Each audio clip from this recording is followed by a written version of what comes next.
loving Gogi is wrong, I don't want to be right. What would Socrates say to that? It tickles my fancy. Oh, okay. Okay. Goosies. I don't have hair. Oof. You got Marcos. That's not. Yeah. That's true. You do got me. Get over here, Marcos. Let me look at you. They don't want it.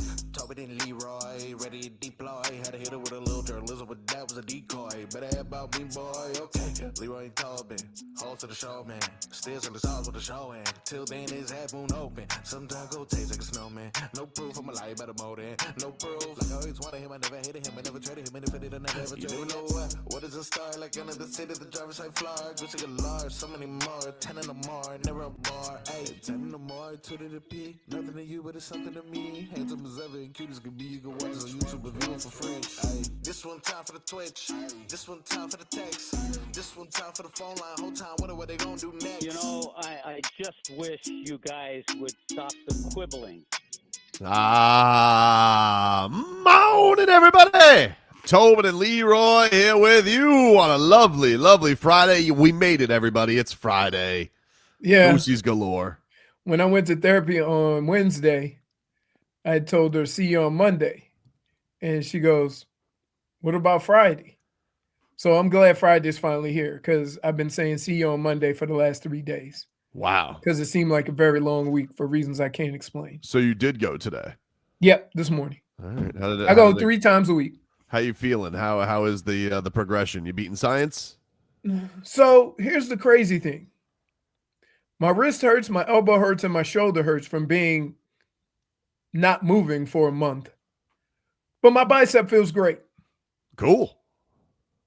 But I didn't want to get my bicep fixed and leave with 3 other pains. Interesting. Is it like a strain? Is it a rustiness? It's just stiff. Yeah, not using it. Like, keep in mind, you don't realize if you keep something still for a long period of time, getting back into just doing regular things, it's a little stiff. So my elbow, my shoulder, and my right wrist are just stiff. And so working on a lot of mobility. All right. Well, we're excited. I need you to be in the bullpen by next fall, so and we know year 2 is always when you throw harder. So and of course, I may or may not have made a couple of wagers with some of the people in there. And they said no chance. What were the wagers? So I already, I got the tickle stick one because we're going lobstering. Okay. And then I said I could run a 5 flat. Ooh. You sure you want to do that? Like, I know you could, but it's like, are you sure you want to like rev up the engine like that? You're more like doing stairs at an inordinate level where you're just dripping sweat. Are you sure you want to rev it up to speed? I can pedal the bike fast as hell. But as soon as I put all this weight on them legs, things tend to.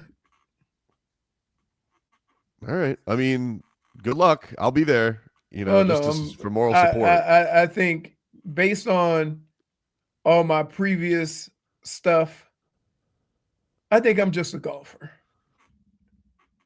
That's it.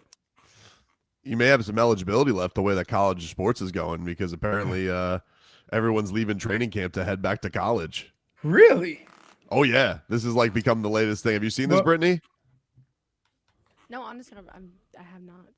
So it's been a pretty big thing in basketball. It's been pretty common where guys are – this is happening with the Canes. Malik Renew looks like he's going to return to the Canes this year. He played in Summer League.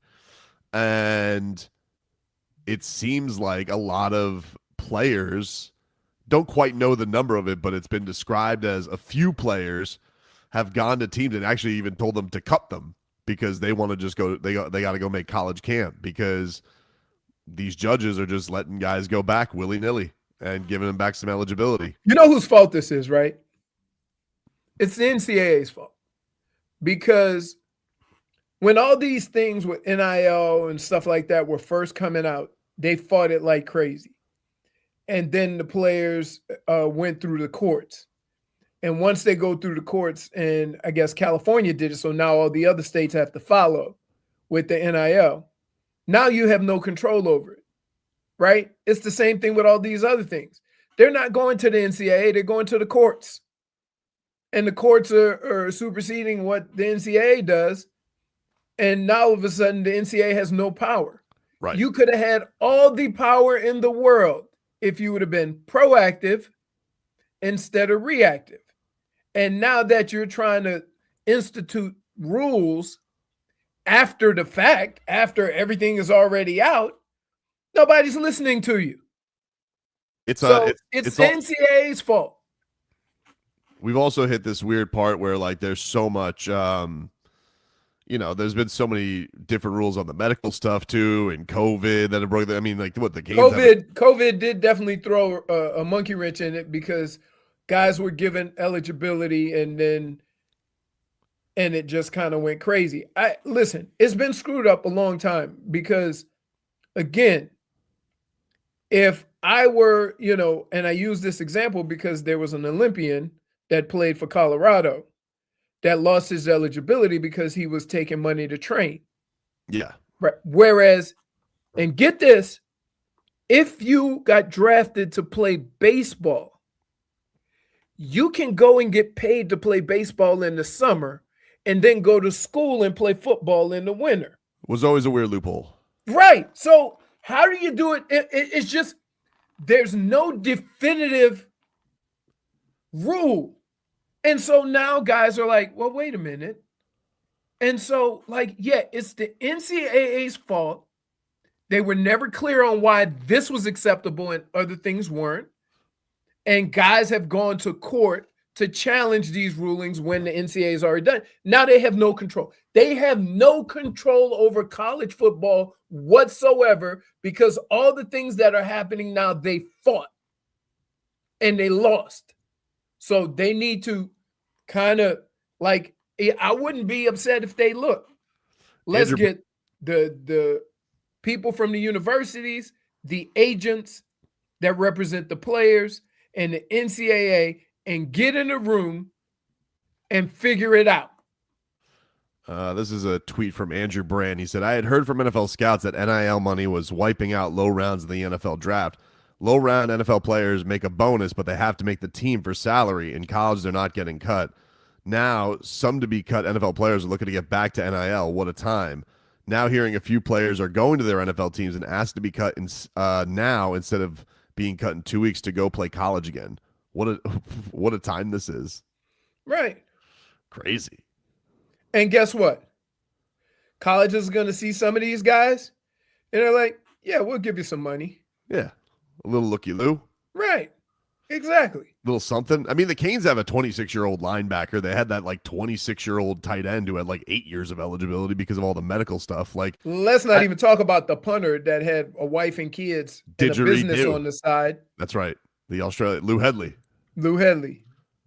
Oh yeah, Australia's taking over the game with that. Australian rules kicking. Yeah, I don't know. I mean, they really. I want to know who is the guy who. I need a Netflix documentary on how Australia cornered the college football punting market. Didn't they have a camp or still have a camp over there? They still do. Right. It's basically specialized for this. But I just want to be like, all right, we got Australian rules football. How do we just milk this? Because who doesn't trust an Australian punter these days? If my punter's not Australian in college football, I don't trust it. Even if they punt weird, it's like, oh, he's Australian, he's got this.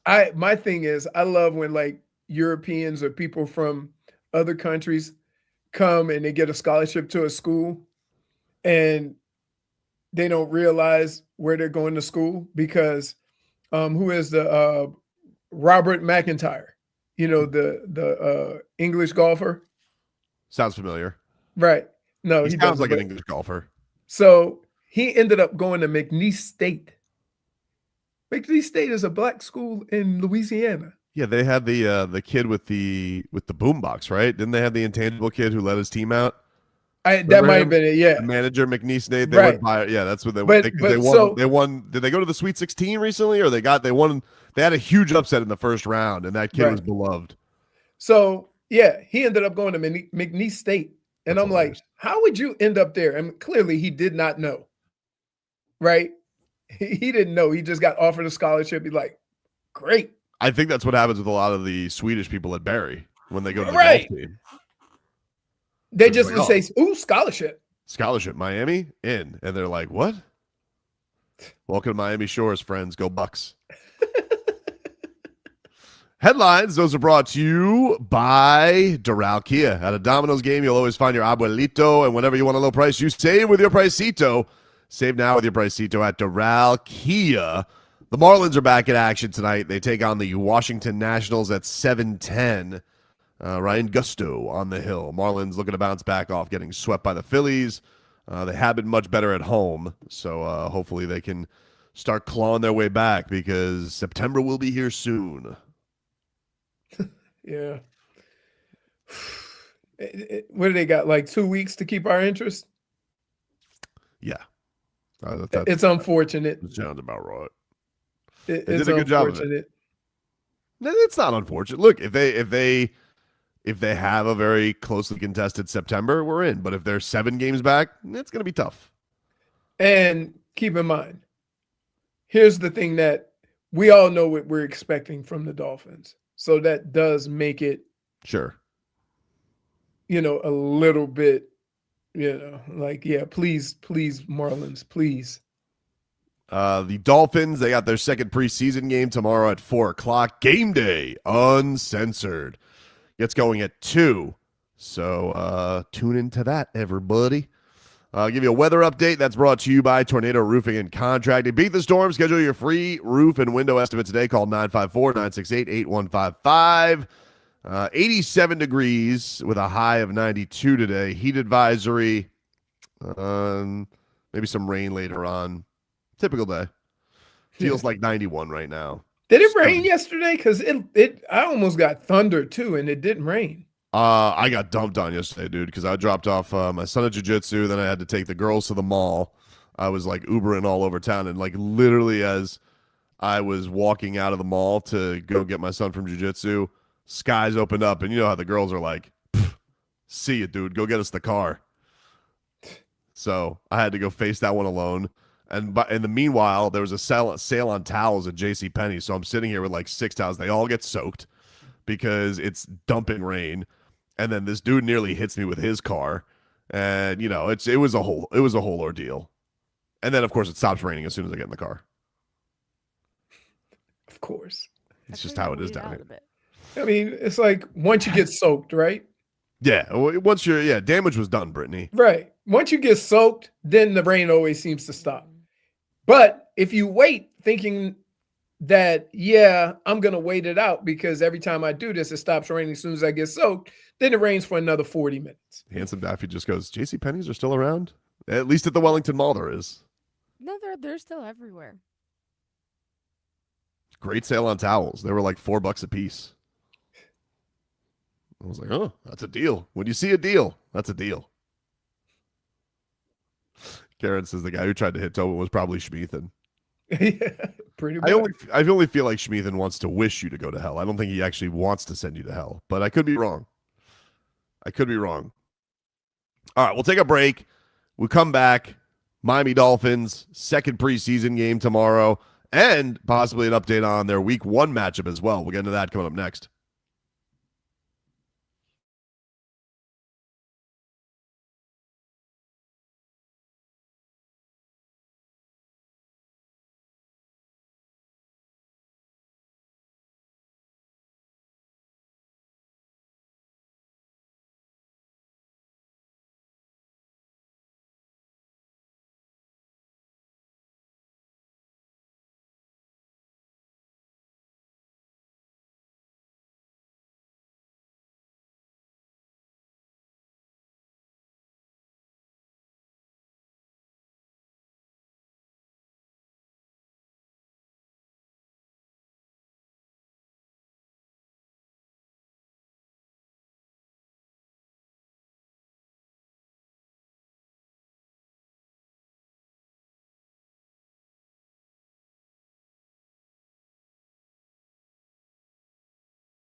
All right, welcome back, everybody.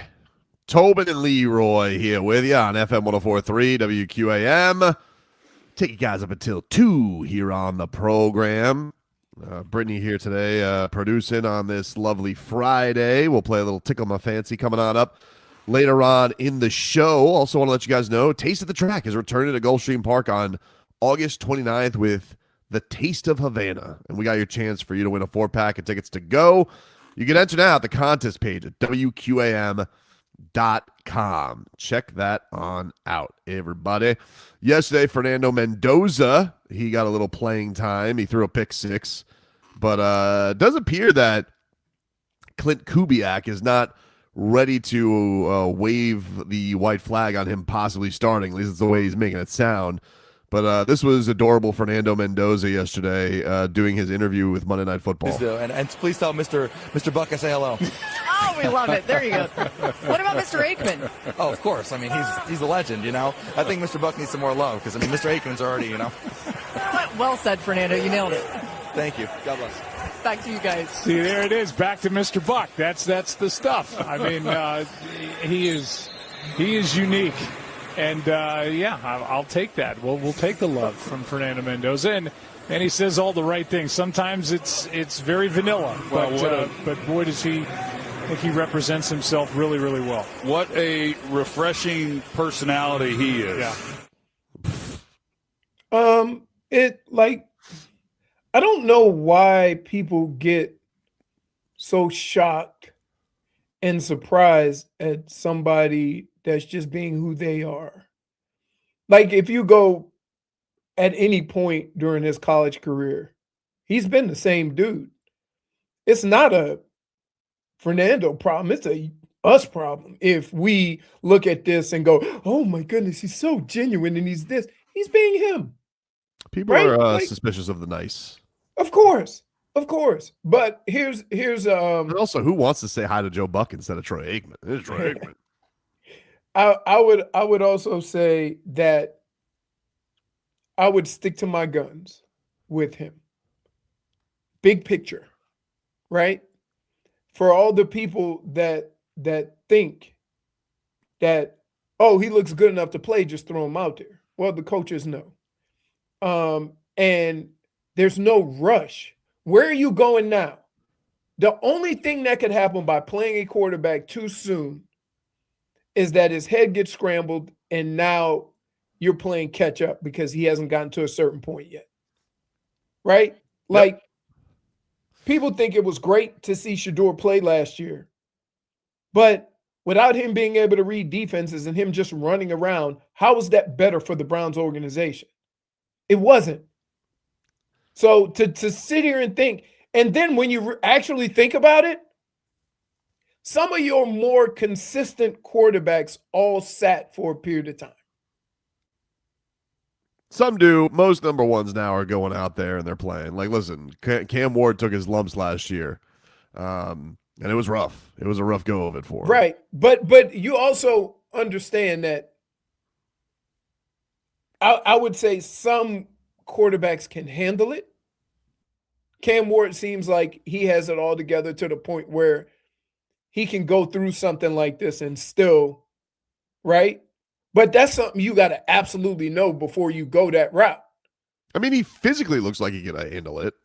You know, as far as like, you know, he's a stout kid, it looks like. But listen, they all do well in the combine, right?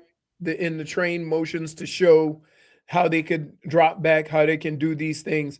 But mentally, you're asking a guy to take on more than he's ever taken on in his life and still be able to perform at that level. I'm not saying there's not guys that can or can't do it. What I'm saying is that you risk a lot more putting a guy in there too soon than too late. Right? I mean, Tom Brady sat what? A month and a half? Right?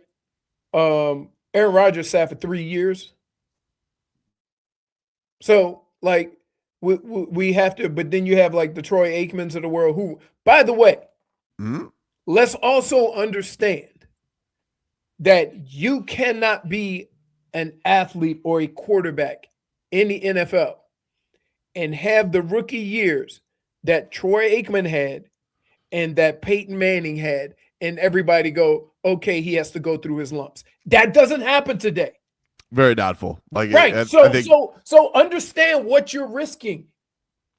but odds are he's going to probably start at some point this year. No, I again, understood.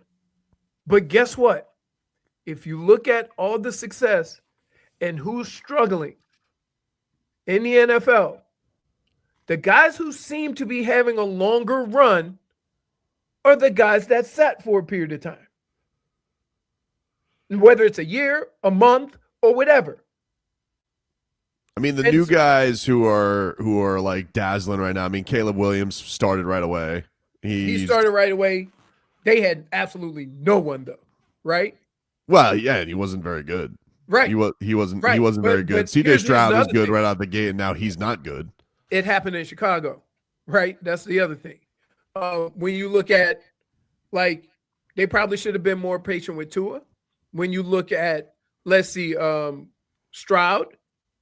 When you look at the quarterback and but Stroud was good out of the bat. Like he was did, good out of the bat. But that was the weird thing is he was good his rookie season, and he Right. seems like he's regressed. Right.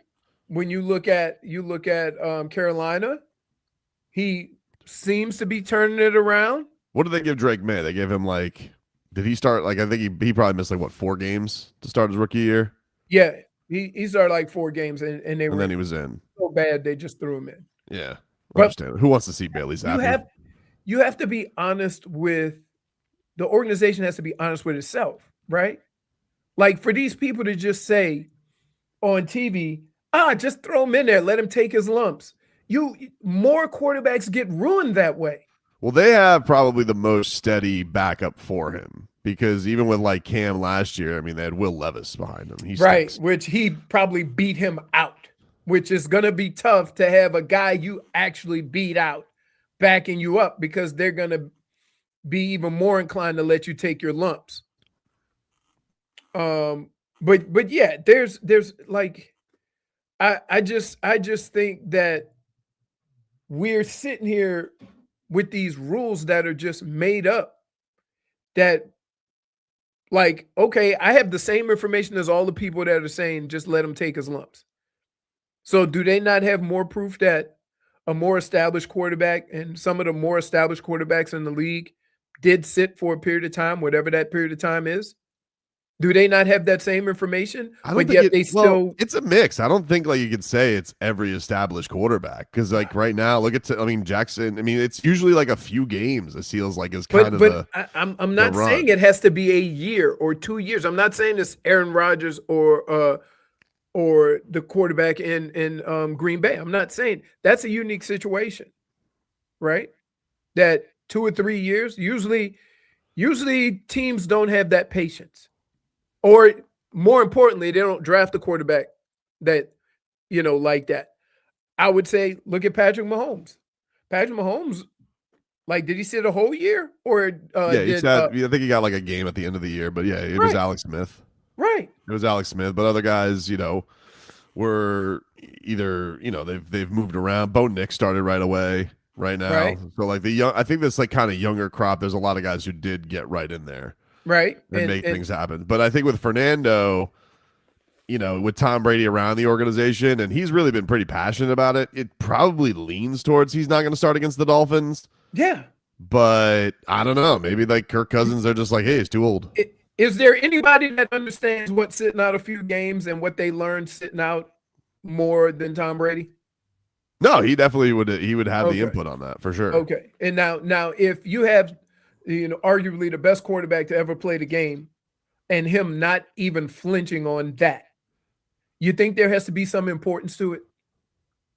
Yeah, I think so. I think that's probably gonna have some say in it. I would unless he just looks better than Kirk Cousins. It even if he does,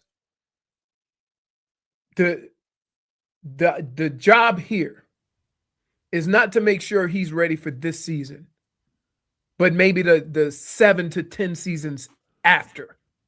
And that's how you have to look at this, right? We're not looking at this as a short-term thing.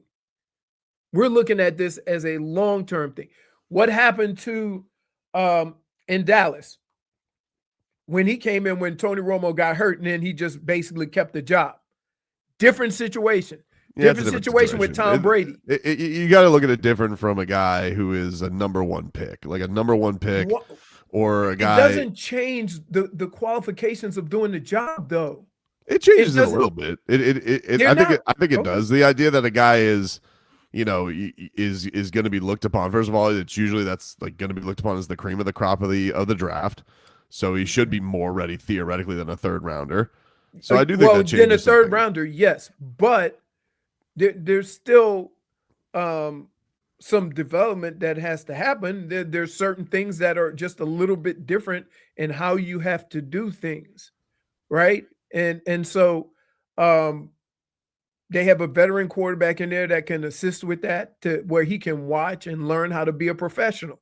Like, again, I'm not saying that this is a long-term thing, right? But I am saying that most quarterbacks benefit from being able to see how it's done first and being able to learn that way versus just throwing them in there.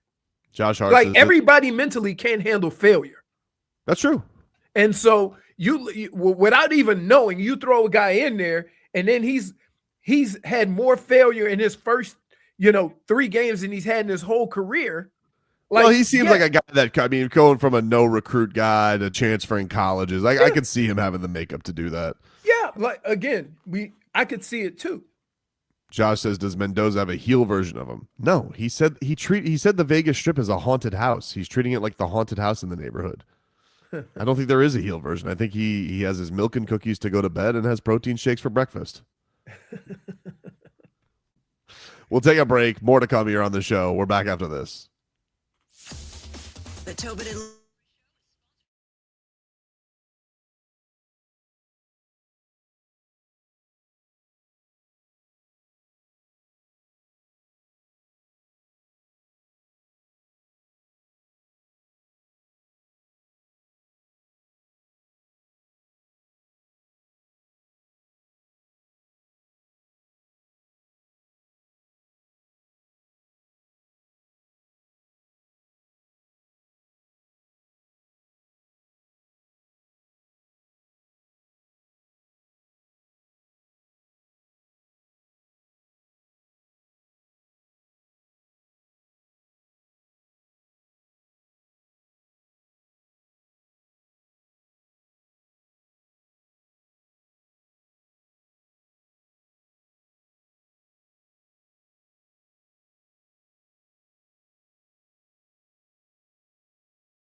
All right, let's get to a little 15 minutes of Game Day Uncensored, sponsored by the invitation to the Lexus Summer Sales Event. Get offers on select models now through August 31st. Game Day Uncensored comes your way tomorrow at 2 p.m. Myself and Alejandro Solano will get you ready for Dolphins and Giants. Chris Perkins, Omar Kelly will stop by, and we'll get you ready for what does it look like it's going to be an actively participated preseason game, at least by the Dolphins standpoint. At least that's the rub it seemed like yesterday after listening to the players and to Jeff Hafley. Here was Malik Willis yesterday on his potential playing time. I don't know. I just go where my number's called. It's like, oh, one's out there. I'm like, all right. I don't really have a preference either way. I like football, so if we get to go out there, I'm going to be excited and take it serious. I'm obviously watching the film because we had to practice against them today, and obviously we want to help the guys that are behind you, and I think we're all in this together regardless who's out there. All right, there you go. The only way I'll buy it, what Hafley is saying, is next week because they're not practicing against Atlanta. How much do they play with a 2-week span in between that? I think next week they'll do like as dress rehearsal-y as they do dress rehearsals. I know he was saying. Well, because remember, like the last few years, nobody played the third preseason game for any team. Right, but now it's kind of like you got the 2 weeks off beforehand. You had it last year. You had 2 weeks.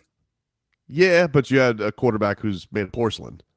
Well, I'm not just I understand the Dolphin situation, and I'm saying that particularly to the Dolphins, but this happens that technically most guys will play this week, not play next week, and you'll go basically 4 weeks without playing football. Yeah. Well, I think it's probably going to be, this one is going to be whatever youth or guys fighting for roster spots. It's going to be, the backup the third stringer, because Quinn Ewers isn't going to play, and Tutu Atwell and Jalen Tolbert, see who wins a roster spot, because it seems like the three rookies and Malik Washington are, leading the pack. Maybe Coleman gets some time because he's been banged up. I think Henning got banged up at practice. So I don't know, man. I think this is going to be like, let's figure, because we already know this isn't going to be a deep team. So let's figure out what is going to be on the lack of depth of those pieces. But I think there's going to be a lot of the important guys feel like they're not going to play. At least that's what the tone is. Yeah. More so than it was last week. But, and again, I would understand it if next week they were, excuse me, Dusty in there, next dude? week they were to play a substantial amount of time. Keep in mind, what makes this situation more unique than other teams in the league, they have a lot of young guys who haven't played NFL football yet. Oh, yeah. No, and a lot of the thing that I think one of the positive things about camp so far has been is, and I guess it's probably a reflection of them not having the cap space, but at least the rookies seem like they've emerged and they are ready to start. Like That's at least they're not stinking up the joint. And it's like, oh, Tutu Atwell and Jalen Tolbert are actually wide receiver 1 and 2. And the idea that Caleb Douglas has already been like, no, we're going to start that guy. Jacob Rodriguez, maybe he's going to push Terrell Dotson. Caden Proctor's ready to rock. Like, it seems like these guys are ready to contribute, at least the first three rounds. Which in itself is a welcome, kind of feeling. Definitely. Because how many times have we go back to Cam Smith, where we're saying, what is this guy, going to be? He's nothing. No, I know, but I'm just saying. The answer was nothing. The answer, we were just waiting. We're like, come on, Vic Fangio. And remember, we were like, oh, Vic Fangio's leaving. Then maybe he'll get a chance. Nah, he just stunk. Or just didn't care. And that's the other thing. Like, we take players not playing and we put this story behind it, right? And then the new guy comes in and does the same thing. Yeah. And then you go, well, maybe the last guy wasn't so wrong. Are you gonna watch all the preseason tomorrow, Brittany, or are you gonna enjoy your life? Because I'm gonna watch it because of Game Day Uncensored. But I really wanted to, like, by the second half of last week, just enjoy my life. But what are you gonna do? Are you gonna use your Saturday, or are you going to? I don't know if you're doing Marlins or something like that either. So, but if you weren't, would you watch the Dolphins game, or would you enjoy your life instead of watching the backups? Well, I'm probably gonna watch it because I am doing the Marlins tomorrow, and the TV's never worked to watch the Marlins games, so I'll probably put the Dolphins preseason on. But if I wasn't gonna be here already, I think I might just enjoy my life. Is the Marlins game at the same time? It's at 4:00. Yeah. At 4:00. Yeah, they're both at the same time. All right. Well, good. We'll go to you for scouting on Yes, Gronowski at quarterback. I want to watch and I want to get a feel of all the young guys, and then the game starts, and I'm like, I can't do this. Listen, it was a rough watch second half last But week. what you have to do is think of it this way. Forget the results. Is everybody where they're supposed to be? Is everybody playing hard? And it looks organized as a team. That's kind of how you have to look at this, because you have a good coach when you can go to guys that aren't going to even be on the team and they're playing a certain way, they're where they're supposed to be. That means you're putting together a pretty good coaching staff, right? If it looks crazy because coaches and those aren't the starters, so we're not worried about it, so it looks sloppy, that's kind of what you pull away from these games. And I think so far, although they haven't been good, once you get past the first 25 guys, right, they're organized. Yeah. That has been an element of it too, for sure. It'll be interesting too, I guess, because the Giants. I don't even know what the Giants did the last time around, so I don't even know if they're gonna play more guys, because they got everybody down here. They all practiced a lot as well. Right. We had the brouhaha. Jameis Winston was punching somebody yesterday. By the way, somebody said in the videos, they're like, Jackson Dart wants all the smoke, and I'm like, he very much didn't look like he wanted any of the smoke. He looked like he was very much enjoying the smoke from a distance. I don't think, and by the way, he probably shouldn't. I think a quarterback fighting is really dumb. Right. But I will say, it's so hot. I can understand why there's fights. These coaches who are like, no fights. I mean, it would make me so angry. That being just fighting with people or just physically trying to maul people, and it's so hot. You probably are delirious. Absolutely. You are like I'm telling you, like, there's two situations where you're just angry. Heat and extreme cold. Mm-hmm. Where you're just like, it's so cold you're mad. Like, yeah. That's what and they're all sitting here being like, oh, you got to keep a cool head. You literally can't. Right. It's impossible. Right. You're on hell on earth right now. That's how hot it is. You can't make sound choices. Oh, you got to keep. No, dude, this isn't in a dome on Sunday Night Football. All right, I understand. You got to keep your composure sometimes. But these guys they're depleted. They're miserable. I saw Saquon Barkley was like, I hate joint practices. He's like, nothing comes of this. He's like, everybody feels a little froggy. Right. Everyone's. I feel the same way. Like, you're trying to set up something that half the guys don't really care about, no matter what you say. Right. There's going to be one guy trying to prove himself. You're Saquon Barkley. You're like, I have nothing to prove. And that's why I hate he's going to say, ooh, if I take Saquon out, you know what I mean? Gets me points. I hate joint practices, to be honest. I think one day's good, but we play in a ego-filled sport with a lot of men, and I'm all about just putting the work in, and it's good to go against someone new. I think we're at that part of camp where we needed to go against a new face. Honestly, I'm not really a fan of joint practice. More times than not, nothing good comes out of it. Like, you get the when you have the work, it's good, but then you get the pushing, the shoving, and someone say this about you, and I'm like, oh no, but I'm not that. You're this, and just like, it's immature when we get to that level. I gotta do a better job too, because I'm a little, a little troublemaker sometimes, but I was good this week. You know why? You know what we go out there to do? Because we know we're not participating that much. Start stuff. We yelling, talking trash. I was yelling at coaches, right? Just because you're bored? Yes. There's nothing to do. Let's have some fun.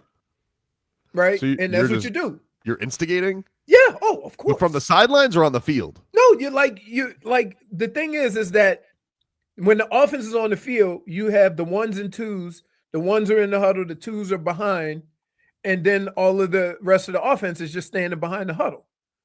So you're chirping. The coaches are yelling at the players, don't let him grab you like that, don't do that. And then we'll go behind him and say, you just gonna let him punk you like that, huh? I know what I would do. No wonder there's just chippiness galore. But that's why I mean, and that's why we feel the way we feel about it. And then others understand this is that you have an X on you, right? Saquon has an X on him. So somebody's always over there saying, I'm going to make my name by going over there and lighting him up. And he's not playing full speed because he can't get tackled. And then you have a collision, everybody on the field with all the people watching go, ooh. Now, right. So it's not, depending on what position you play, it's a lose-lose situation, especially at running back, because you're not running like you're going to get tackled. We'll take a break. We come back. What an exciting day it was yesterday from Serbia. That's next. My God. I'm surprised it took this long.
All right, welcome back, everybody. It is Tobin and Leroy here with you on FM 104.3 WQAM. Leroy, can we get a weather update, please? Brought to you by Tornado Roofing and Contracting. Hurricane season is here. Make sure your roof and windows are ready. Call 954-968-8155 for a free estimate. Not a cloud in the sky. I'm going to guess, because I saw a plane go by, but he looks like he's circling. So I'm going to guess the winds are coming out of the east. They have picked up a little bit, 10 to 15 miles an hour, and it is 88 degrees. Man, South Florida, dude. Soupy. The headlines are brought to you by Doral Kia. In Miami at a Domino's game, you'll always find your abuelito, and whenever you want a low price, you save with your Pricito. Save now with your Pricito at Doral Kia. So, listen. Yesterday was a delight, all right? And, you know, I'm regularly and unfairly mocked on this show by my so-called friends for how I spend my time. And so yesterday I decided to tune in on DAZN, courtside 1891, for a little Serbia v France for an international friendly in FIBA, as these two squads are getting ready for their World Cup qualifiers. And so they're doing a home and home, one in Serbia, one in France. And listen, France is loaded. They're a very good team. They have Wemby, they have Rudy Gobert, they have Evan Fournier, and they got the other guy, Francisco, who was pretty good yesterday. His first name escapes me. But obviously I'm tuning in because, you know, Serbia's got the best player in the world, arguably, and Nikola Jokic, who, I mean, he's unfair. I mean, to be honest with you, like Wemby blocked him one time, but I mean, this Joker is ridiculous. He just hits shots with such ease. Mm-hmm. He's so silly. It's his floaters, his threes. He's just incredible. I mean, what an absolute great basketball player he is to watch. But obviously, I'm sitting there and I'm watching for Jović, dude, because I want to see what Nico's going to do. And I got to be honest with you. This was, I came away yesterday with something I was not expecting, because typically I watch these games. Has he scoring? Has he shooting? Has his flow going yesterday, Leroy? Kind of a quiet first half for everybody. It was a little bit lackluster. Wemby honestly only had some of his baskets in the first half. He had this one, the dude who's his point guard, French point guard. He throws a half court alley-oop reverse jam. I mean, it was crazy. To like Wemby? Yeah. Well, Wemby's he's a circus act. But he's just like a 360 dunk is just him standing and turning. Yeah. So like you're making it sound like he went airborne from the foul line. It still looked cool. It still looks cool though, because he's just like, you just see these giant slam. Right. It was. I got you. So he had that. He had and then. I think it was that, and I think he had another dunk. I think those were his only makes, and the big reason was, oh boy, and I hate to mince words here. Brittney, we got the text, right? I mean, and I knew what was coming the next day. They start the second half, and the Serbian coach, I don't know what his name is. All I know is, dude is handsome. All right, this new Serbian coach does not look like the old Serbian coach. The old Serbian coach looked like mashed potatoes. He was 100 years old. This new Serbian coach, he's good looking. And wait, I've never heard the saying, he looks like mashed potatoes, because you know my dumb ass, what I did was I pictured mashed potatoes with a face in it. Right? And it's funny, but I still can't picture it. It's an insane way to describe somebody who's old. Oh, I'm gonna use that one. I'm telling you, he does though. I mean, I could be wrong. I'm gonna send you guys a picture in the group chat. But I don't think I'm gonna give you full credit too when I use it. I don't think I'm inaccurate when I say dude looks like mashed potatoes. That's how Coach Pesic looks. That's how he looked. And the new coach, he's a looker. He's handsome. Silver Fox. He looks like Serbian Pat Riley. So he decides in the second half he's going to make a little adjustment, and he goes, Jović, you're on Wemby. And Jović had him in hell, dude. He could not get past Nikola Jović. He was sitting there. He was bricking 3 after 3. And then France had a chance to tie late. Jović, he's all over him. His feet are too quick. Quick feet make up for height. Air ball. Nothing there. So I'm not here to tell you that Nikola Jović is the Wemby stopper. But I'm not going to tell you that he's the Wemby stopper because that dude had him in hell yesterday. He kind of had him in hell.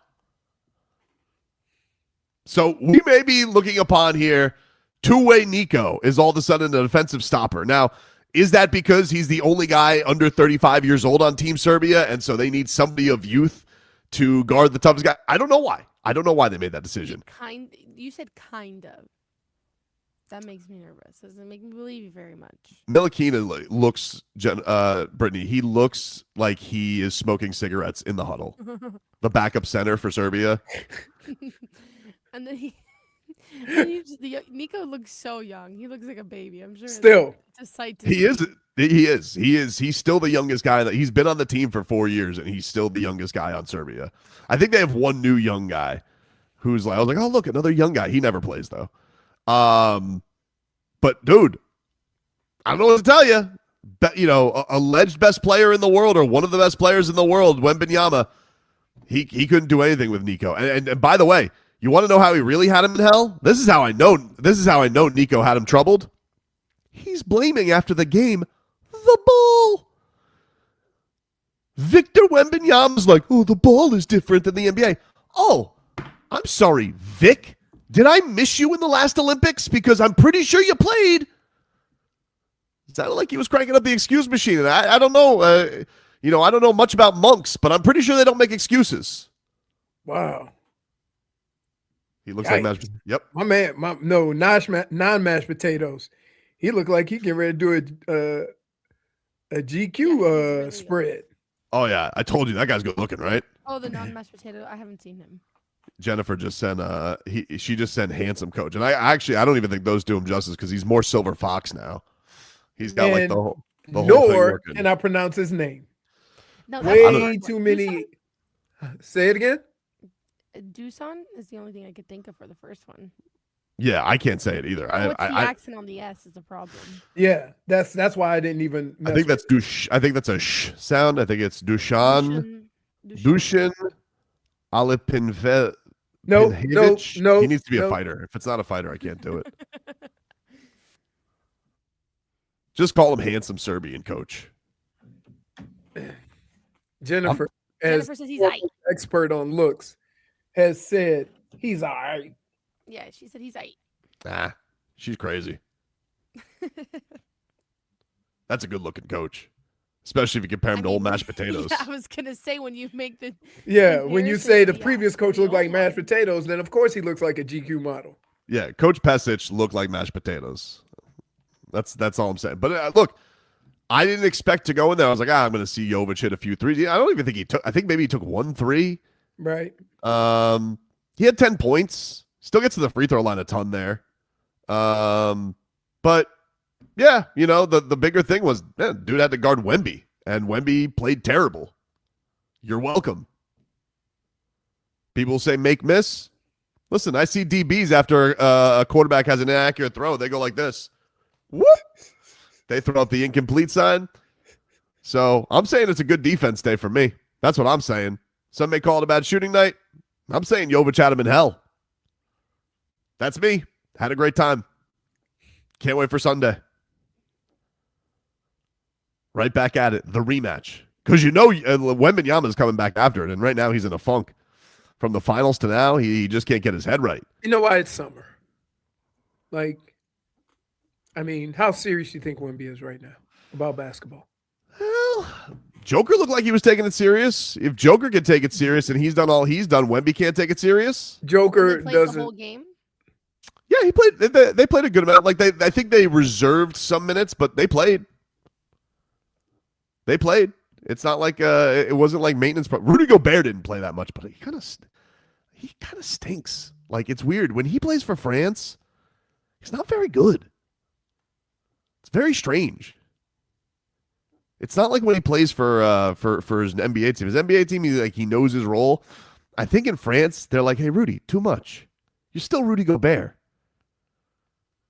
But I think all of a sudden he goes to these French games and he thinks like, oh, I'm a Hakeem. It's like, no, you're still Rudy Gobert. This thing, he's just Rudy Gobert. Like, Right. I'm shocked. Yep. I'm telling you, dude. Jović, what a defender. Oh no, it's starting again, Leroy. What's starting again? Blinking? Campaign for Jović. Oh, come on, stop. What? It's just that time of year. Then the trade deadline, then yeah. That's what he does. I'm just enjoying my life. I don't understand. Are you? I am. I had a lovely Because time. why do we have to go with the ups and downs of the players that you want, love, can get every year? I don't know. Because think of how many players after we got Giannis that you have considered being here. Beal. Which is ridiculous. That is by far, you should lose all credibility from saying I would take Bradley Beal on the Chiefs. Why? One, because he ended up with 7 per. And 2, because he never plays. He played what? 3 games last year? Just because because a team did a dumb contract doesn't mean my idea was bad. He hasn't played a full season ever. I can't help what these teams do. No, but so why would you want to why would you want to be a part of that? I don't know. I'm just thinking. He's broke. He's a broken player. Doesn't matter to me. Like that's what I'm saying. Like all these minimum deals, like it's whatever. I don't care. I mean, Ryan Conwell's going to be going to be a bigger deal than them anyway. Doesn't matter. Trust me. Right. Like you're not even going to be thinking about these guys when Pelle Larsson's doing what Pelle Larsson's going to do. Okay. I'm telling you. I know how this is going to go. I know the Miami Heat. It's a waste of time. I got you. But people like names. People like names. And that's that. Date South says the cheapskis has turned into dodged a bullet. No. Right. Yes. Way different. Yes. It's not. Yes. It's way yes, different. He does. No, it's way different. Dodged a bullet is if somebody has bad character flaws. For the cheapskis is like, for the cheapskis. I think it speaks for itself. I don't think they're the same thing. All right. By the way, the Timberwolves just sold again. What's going on with the NBA? Why is everybody selling? Well, because here's the deal with that. And I'm going to tell you how this happened. They got such a great deal on the team. Remember, they were forced. They were under contract, and the owner tried to get out of it because he realized he sold the team for too cheap. Glenn Taylor, yeah. Glenn Taylor. Who so Kevin they Garnett got hates. so they got the franchise for a certain amount. They held on to it for a year. They see the Lakers sell for X amount. So they probably made $3 billion. So why wouldn't you? Right? They bought it for what? 4? No, they just sold it for 4.5. I think they bought it for like one something. Right. So they made $3 billion in a year and a half. Crazy, dude. I don't care how bad you want to own a franchise. Like, if it's 3 owners, you know what I bet happens? $1 billion a piece. You know what I bet happens? Here's what's gonna happen. Hear me out. This is why nobody does it in the game like me, dude. I'm telling you right now. I already see it. We weren't even talking about players. Here's what's gonna happen. Okay, you ready for this? You ready for this? You ready for this? Brittney, you ready for this? No, she's not. I'm scared, but I'm ready. A-Rod, now off of the Wolves train, right? They just sold this guy, his group. He's gone. A-Rod takes whatever dough he got, right? Because A-Rod supposedly has a pretty strong relationship with somebody who plays for the Timberwolves. A-Rod takes a little sliver of this, his 1.5 billy, and he buys the Kushner slice of the Miami Heat. Then all of a sudden, when Ant-Man comes around, A-Rod, who has that old infiltration from the last previous relationship, lures him down to South Florida as new part owner of the Miami Heat. Who's doing it? Who's doing it like that? We're getting Ant-Man. We're getting Ant-Man, dude. A-Rod is going to sell his piece of the Timberwolves. He's going to take that. He's going to take a little sliver, get that sliver of the heat from Kushner. We're luring Ant-Man down here.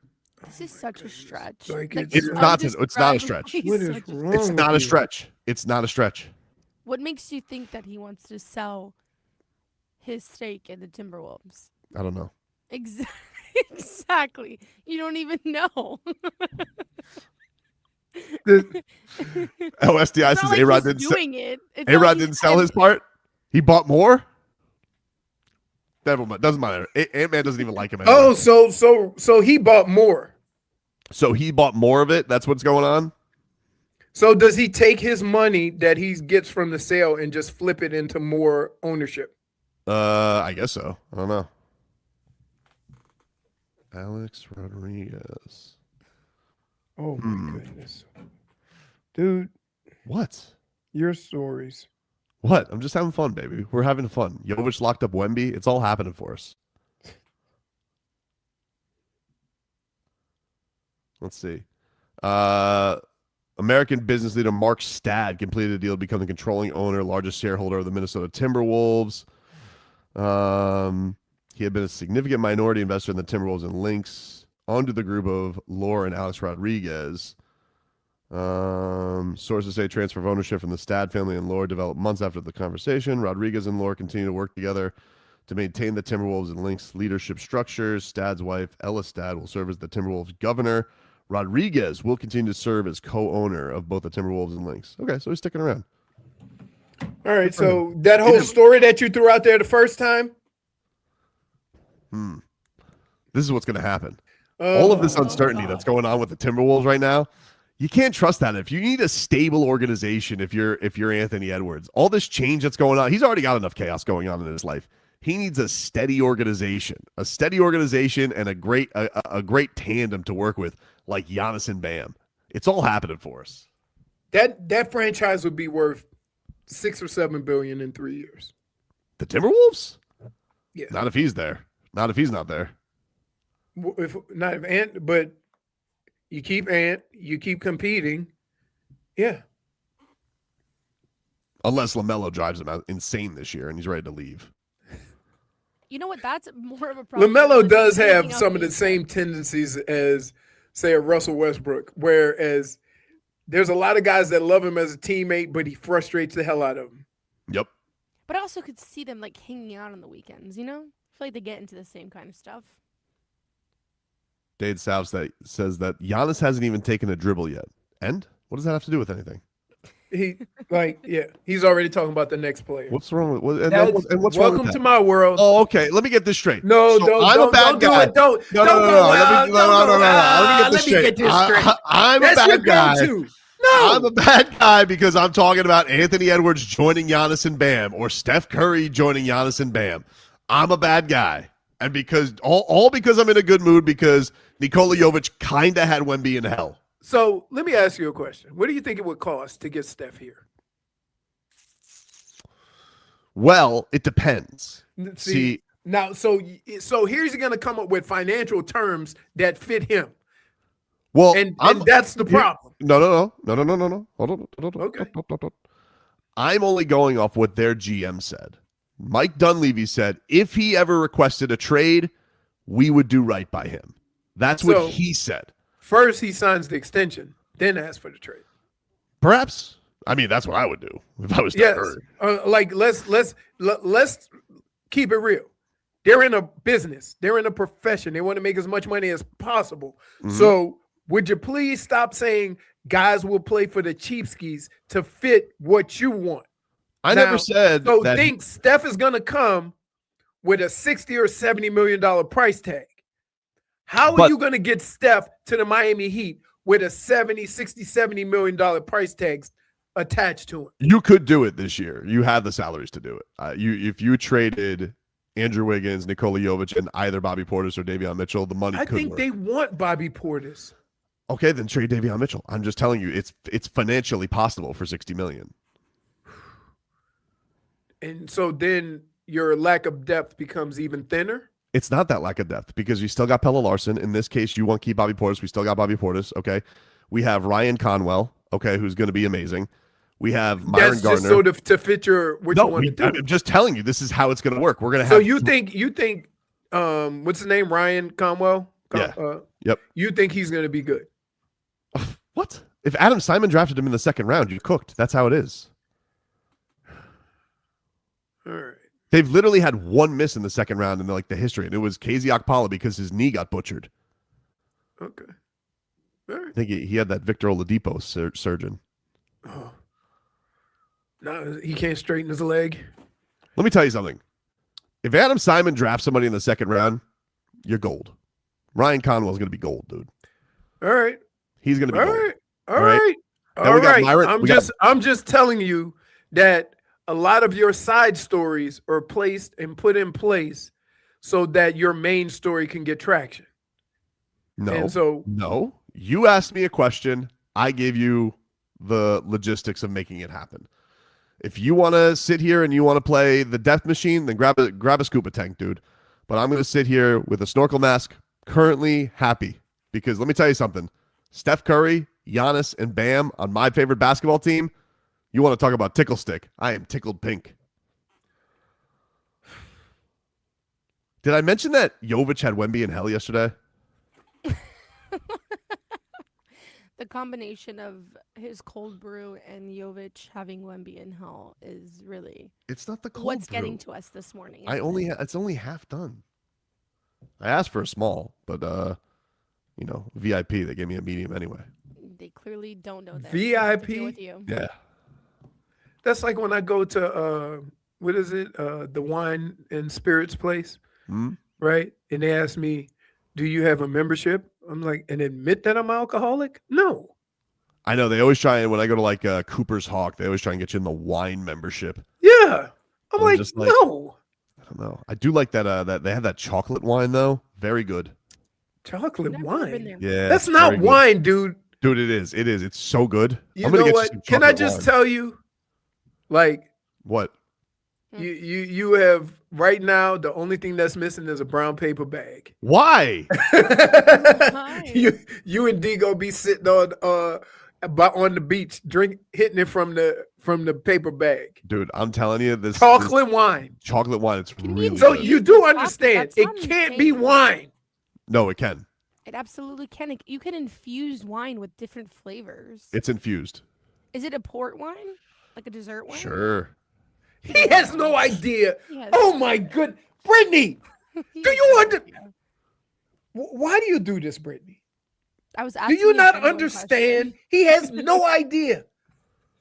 He just saw chocolate wine and was like, I think I'll have that. How did you?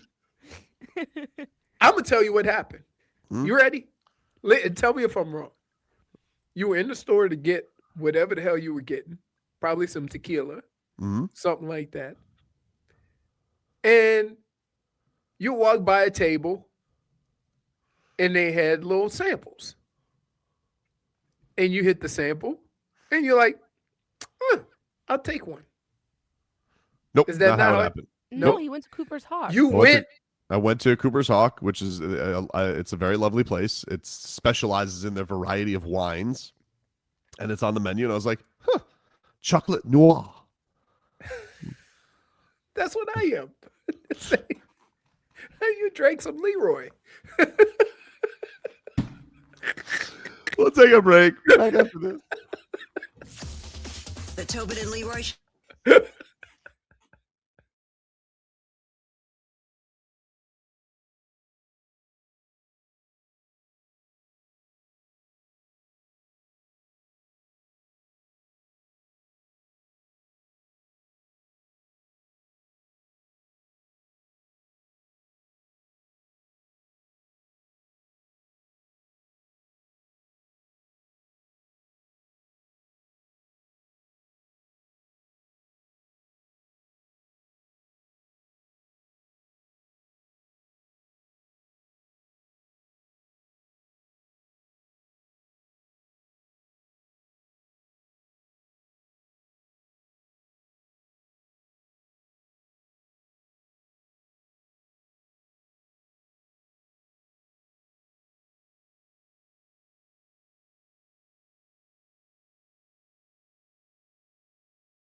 All right, welcome back, everybody. Tobin and Leroy here with you on FM 104.3 WQAM as the Marlins. They'll be back at it tonight.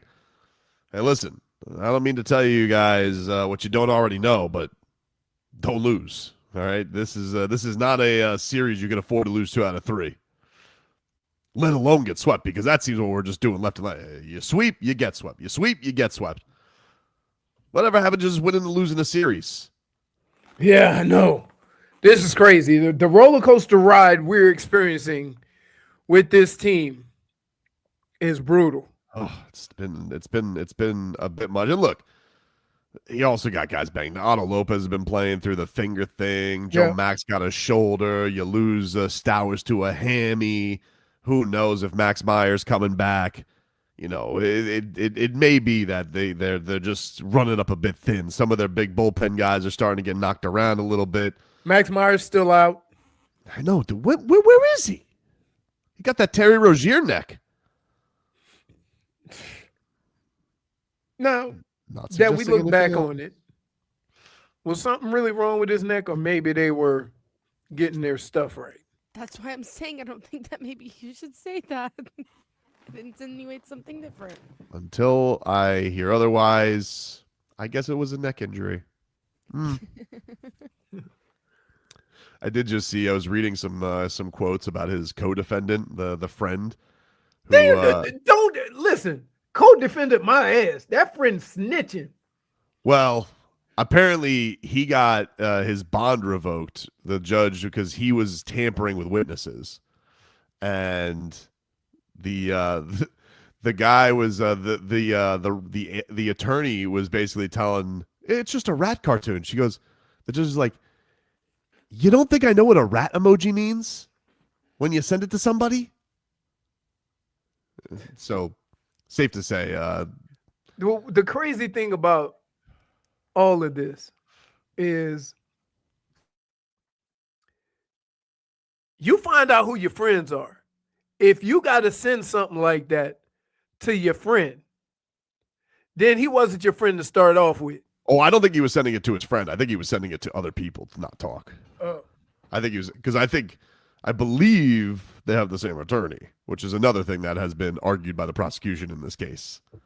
Well, because Terry hired taking care of it. Taking care of it. And part of the reason why is probably the same reason why Ohtani's old boy had a big garbage bag full of cash when he got out of prison for not saying nothing with Barry Bonds. Right, or Ohtani's interpreter is over in China living like one of the highest paid players in the league. I don't know where he is now. Did he go to jail?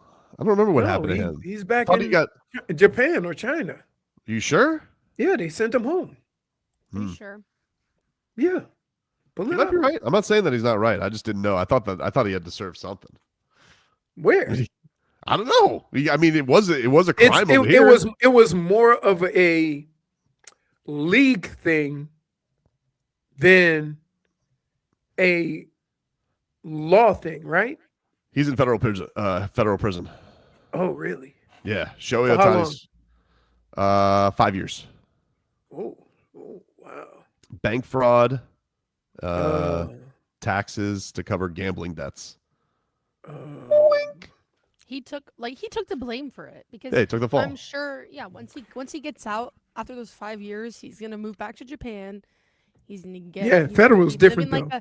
He's gonna be living like a king over there. Federal prison, you got to do more of a percentage.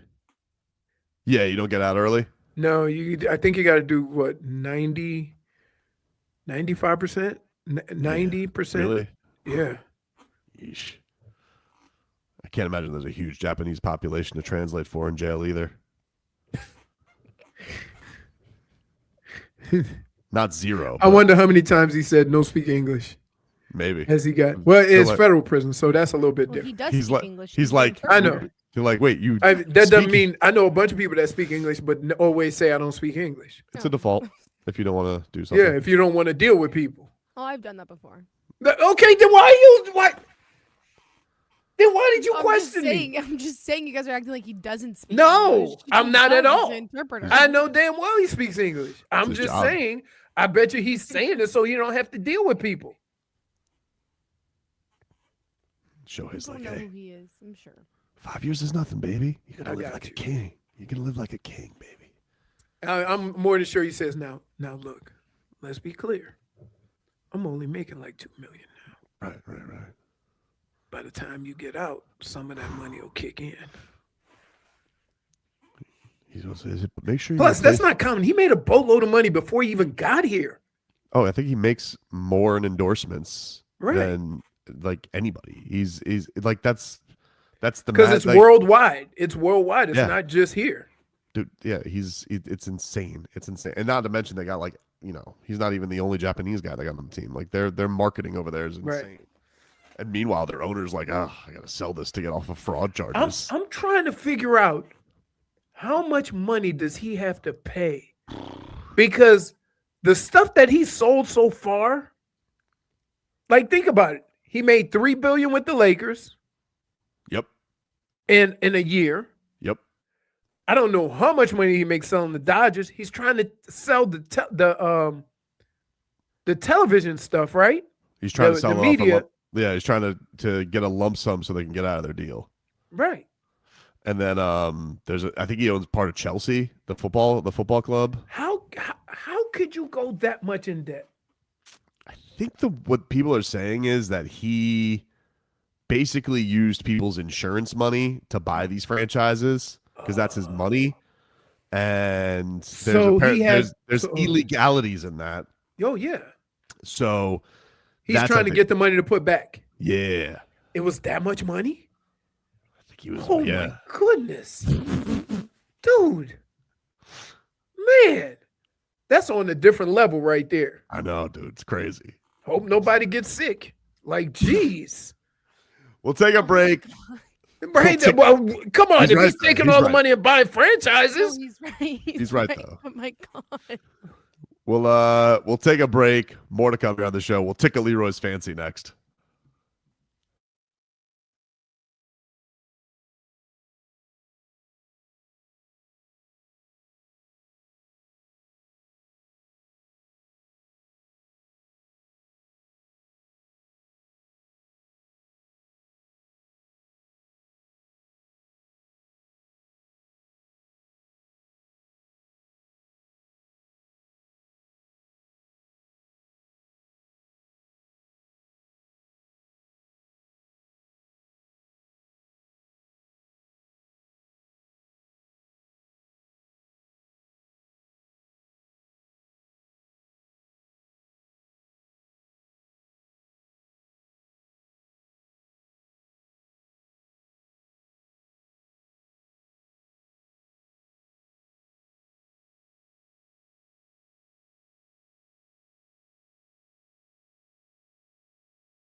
It is time, ladies and gentlemen, to Tickle Leroy's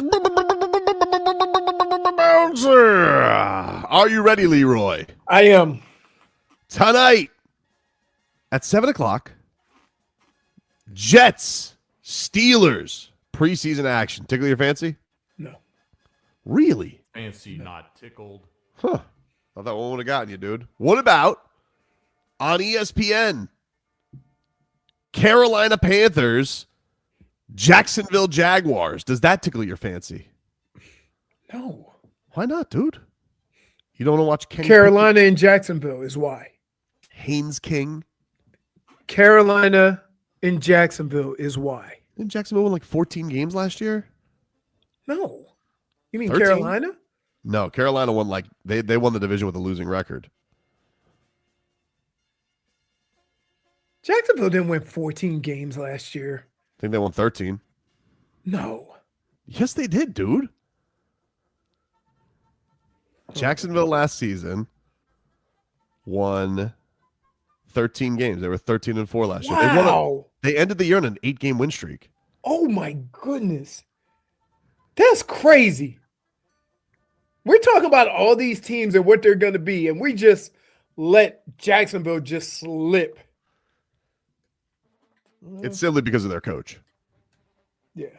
Duval. Yeah. That's why. Yep. That's why that happened. And did they win a playoff game or did they lose in the first round? I think they did win a playoff game. Did they win a playoff game? Did they win a playoff game? Because I know it was supposed to be Indy, and Indy was leading, and then Daniel Jones they lost got to the hurt. Bills. No, they lost to the Bills. Okay. They lost to the Bills. Lawrence still only has that one preseason, that one playoff win, that crazy comeback against Justin Herbert. Right.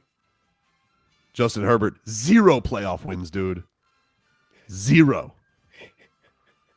Anyway, also coming up on preseason action on Friday night on NFL Network. Packers Broncos? Tickle your fancy? No. Man, can't get him in for any preseason, Brittany. Hey, wait. You want me to? They put it on NFL Network. That means the regular people don't even like it. I think isn't NFL Network on? You can get it on the ESPN app now, don't you? Okay, so and I don't know. Commanders Lions on Saturday? No, Sam Laporta's out. Really? What happened? He messed up his hip. Ooh, that's not good. Yeah, it said indefinitely. The Pouncy. You know what indefinitely means? Surgery. Yikes. What about, you got an NFL Network Saturday at 1 o'clock? Mm-hmm. Bills Browns. Oh my God, that's going to be so hot. Saturday at 1 o'clock in August? Yep. Oh my goodness. Begrudgingly? Begrudgingly, because I want to see, like, listen. They've said that Deshaun Watson is the best option, which is scary because you've seen the other two guys play. But they didn't play because they were ready. They played because they just wanted to appease people. I'm interested to see how far Shador is progressing, right? So, yeah, I'll take a look. Yeah, don't lose. I mean, my fancy is tickled. Notice I never talk about the wins or the losses. What about at 4 o'clock Mm-hmm. on NFL Network, Giants, Dolphins from Hard Rock Stadium? Does that tickle your fancy? Yeah, although the Dolphins themselves are trying to make my fancy not be tickled by saying we played our game on Thursday. A lot of reps. Yeah. OJ counted them. 33, which is like I can't ever remember doing that many reps in practice. But then again, we have more periods. You know what I mean? They didn't do 9 on 7. So that's like you now have, a whole nother period you can add into that kind of scrimmage like environment. Some may call this game at night the A.J. Brown Bowl. Some may call it. Hold on. Let me stop you there. Okay, I see what you're doing. What? But let me stop you there. It ain't no kind of bowl in the preseason. It can only be a bowl or some get back or whatever during regular season or playoffs. But in preseason, it cannot be a get back or any kind of bowl. Understood? That's the rules. I didn't make them. That's the rules. Man, I'm so sad about Bob leaving, but I know one guy who didn't, and that's Sergei Bitbrovsky. Because this guy, I mean, he'll just step on anything, Brittany. What do you want me to do? Can't even finish the bit. I can't even finish the bit. It's preseason. Stop taking it so seriously. I'm not taking it serious at all, which is why I came up with those rules. Because it's not serious. Just have some fun. And now we got you. Lean into the bit just a tap. Just lean into it a little bit. Get set up there, Dorn. Take some contact. Get on base. He looked like he got shot by a bazooka, right? Yeah. Didn't want to come out for the pinch runner either. Could you imagine it? Like, I don't think I've ever. Oh yeah, I have. Come out of the coach told me to come out, and I was like, no. I got my face smashed 2 times inside the 10, and then you waving me out. I am curious to see that if Dart can get through this game without getting sent to the tent. It's his own fault. Like, because think about this. Everybody around that situation has to be extra cautious because the first thing everybody's going to say is, you knew what his problems were and you left him in the game. So what are we getting? We're getting a bunch of Jameis Winston this week? My goodness. Yeah. Jameis. That dude is unbelievable because everybody thinks it's a show. He is genuinely like that when he talks.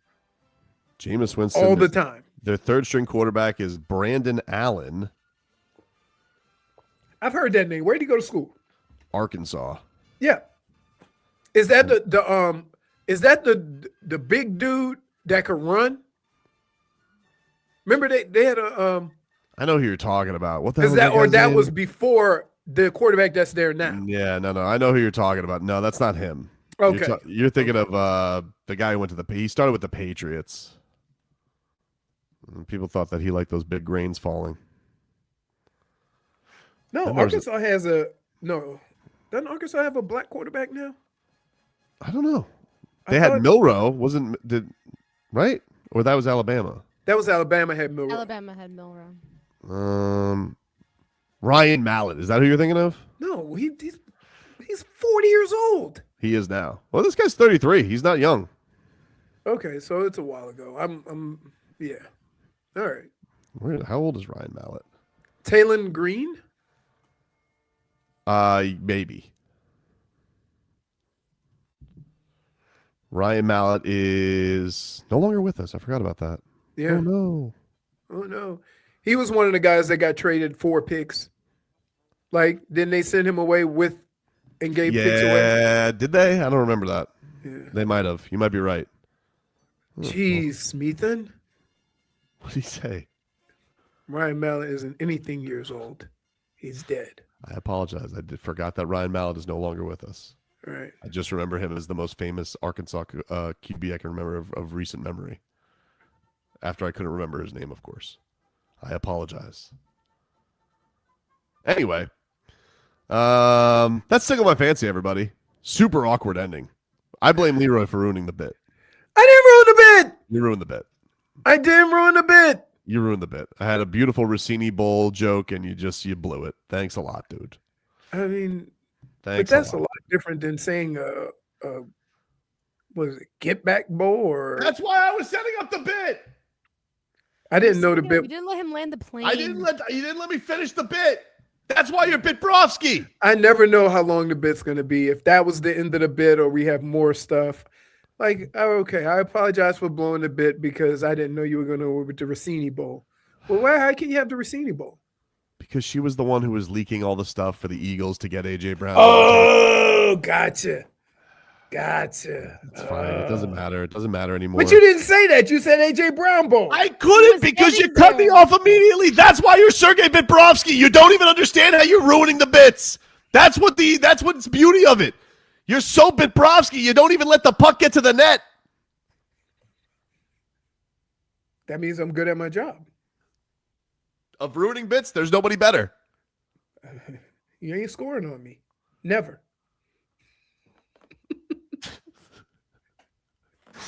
Let's take a break. Back after this.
Welcome back, everybody. Tobin and Leroy here with you on FM 104.3 WQAM. Take you guys up until 2 here on the program. It's Friday. It's Goosey's Galore. Happy to have you here with us. Let us get to our headlines. Brought to you by Doral Kia in Miami. In a Domino's game, you'll always find your abuelito. And whenever you want a low price, you save with your Pricito. Save now with your Pricito at Doral Kia. Marlins, they're back at it today, taking on the Washington Nationals. 7:10 is your first pitch tonight from Lone Depot Park. 6:30, Steven Strom will get you ready for all the action. Tomorrow, it's a 4:10 first pitch, and then Sunday, 1:40. That is your weekend slate in baseball. Baseball down here. You got Miami Dolphins, little preseason action tomorrow as they are getting ready for the New York Giants. Who's going to play? Don't know. Brian Burns yesterday, their star pass rusher, he didn't like all the fighting. Was practiced very well. They got some competitors over there. I did like the way they practiced. It was a good practice. We got a lot of good work in, but the fighting is unnecessary. You know what I'm saying? Like, of course, it's camp. And, I ain't mad at a fight or nothing like that, but just don't let it get in the way to work. We got a lot of things to do and a lot of big things I want to do this year. So we can't let reps go to waste. You feel what I'm saying? So we got to make sure we keep the main thing. All right. Brian Burns not happy with the fisticuffs and shenanigans. He referred to it as a dominant practice, and he disagreed with the fact that the Giants had 6 sacks. He says there were more. But, of course, we don't know because you can only touch the quarterback. It's a game of we have a guy who spent the last 2 years almost getting there. So are we supposed to assume that every other quarterback, when they get there, they make the sack? Defenders always count it, yeah? Yeah. So, and if we count those, then Chop got like 17, 18 sacks. Aaron Brewer, this is what he had to say about the pass rush from the Giants. I feel like that's like literally the response you have to have in the game. Like, no disrespect to them. Like, they are some great pass rushers. They guys that they have over there. And so I expect them to win some and us to win some as well. But in the NFL game, you're not going to win every single rep. And so with Malik, like, some of the pressure he got, he was able to maneuver and get around, move rep a little bit. And, like, that's what we know Malik is as an athlete, as a quarterback. He mobile, he can move. And so him being able to do that and keep his composure, that just shows what we need when the season come around. We've in the live bullets. Oh, yeah. I mean, that's going to be a culture shock seeing a quarterback who can actually move this year. Kind of sound like he's setting up excuses not to block. Wow. I'm just saying, when you say our quarterback can move.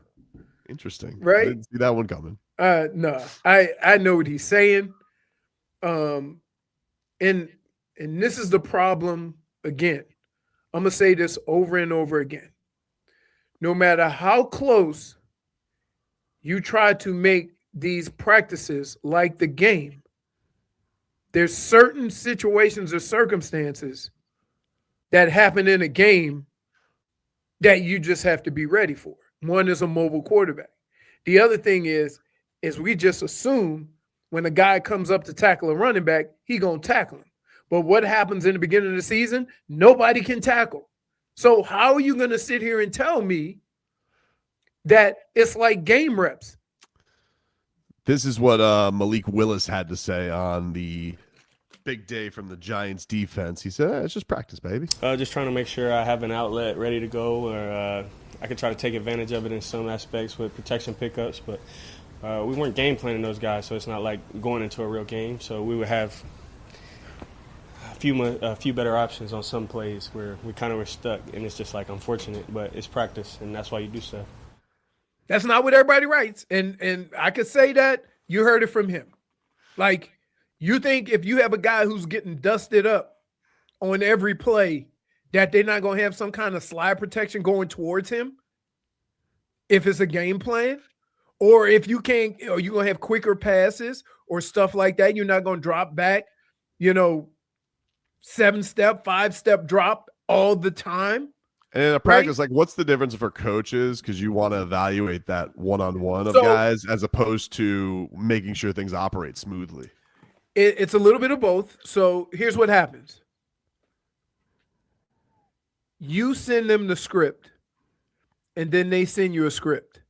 And basically what you're trying to do is you're going very basic in what you do and how you, so it might be a basic cover 2 against this type of play, right?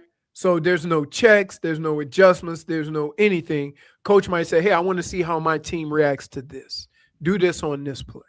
Just like difference like that. It's very structured in that there's no checks, there's no nothing, right? So you're doing basically a whole lot of one-on-ones, right? You're doing a whole lot of just basic stuff that I got to tell you, from week to week, nothing's basic because you're game planning against a guy or a grouping of players all the time. So a lot of times the defense fares out a little bit better because you're not preparing for that, So and it's basically teachable moments and stuff like that.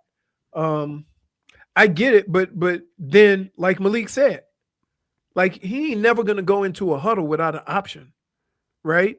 Mm-hmm. If you get this look, let's go to this. No, now you just go into there and you run plays. It's not game stuff. Yesterday in baseball, the Marlins did not play. They'll be back at it tonight. Oh, they didn't lose. They did not lose.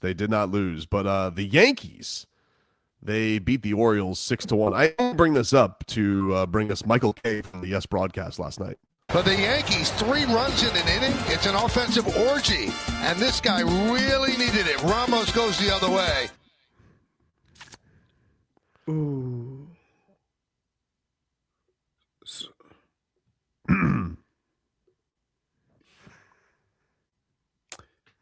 Ramos goes the other way. Mm-hmm. Probably shouldn't be said right after you talked about the Yankees having an orgy. I mean, whatever way he wants to go is fine. Again, like, I'm more than sure that's not what he meant, but damn. Mm-hmm. For the Yankees, 3 runs in an inning. It's an offensive orgy, and this guy really needed it. Ramos goes the other way. It's the music. Did he need an orgy or the hitting? The music Because makes I got it lost. so much better. Right, the music. Is that like that's his music when he goes up to bat or something? No, I think that's just like them going to break. Bumper music. He need a break. Yeah. Yeah. You think you think somebody who got to him? You think David Cohn looks over and goes, offensive orgy? What are you talking about, dude? You horny? For the Yankees, 3 runs in an inning. It's an offensive orgy, and this guy really needed it. Ramos goes the other way. He really needed it. Everybody's just sitting and going, back and forth. And it, I mean, that's gonna be a T-shirt somewhere in the Bronx. Like there's gonna be somebody selling those to the bleacher creatures. Oh, they like, man. As soon as it's said, there's a T-shirt. Oh yeah. Oh man. Great. So good. Oh boy. Some of the things. Such a delight. I love it. Jennifer, don't worry about it. It's for the bit. It's worth it. Sometimes the bit is worth it. Just like when Michael K says For the Yankees, 3 runs in an inning. It's an offensive orgy, and this guy really needed it. Ramos goes the other way. I feel bad that Ramos has been so backed up. Good for him, man. Needed it. Boy. Whew. What a time to be alive. All right, we'll take a break. When we come back, Brittney has alerted me to something that is literally the most pathetic thing I've ever seen in sports. We'll tell you about that next.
All right, welcome back, everybody. Tobin and Leroy here with you on FM 104.3 WQAM. Take you guys up until 2 here on the program. All right, so this is one of the saddest things I've ever seen in my life. And the Hornets have released a behind-the-scenes video of the offseason. And, obviously a big move for them. They got rid of LaMelo Ball. They got rid of Miles Bridges. They're going in a new direction, with Con Knipple and Brandon Miller and seemingly Coby White, who was really good in that play-in game. He was hitting crazy shots. We, of course, remember LaMelo Ball nefariously tripping Bam Adebayo midair and sidelining him for the game. The Hornets have released a behind-the-scenes video. Why? Because, I don't know, because everything in sports needs to be a documentary now, I guess. And they have gifted Coby White a net from the play-in game.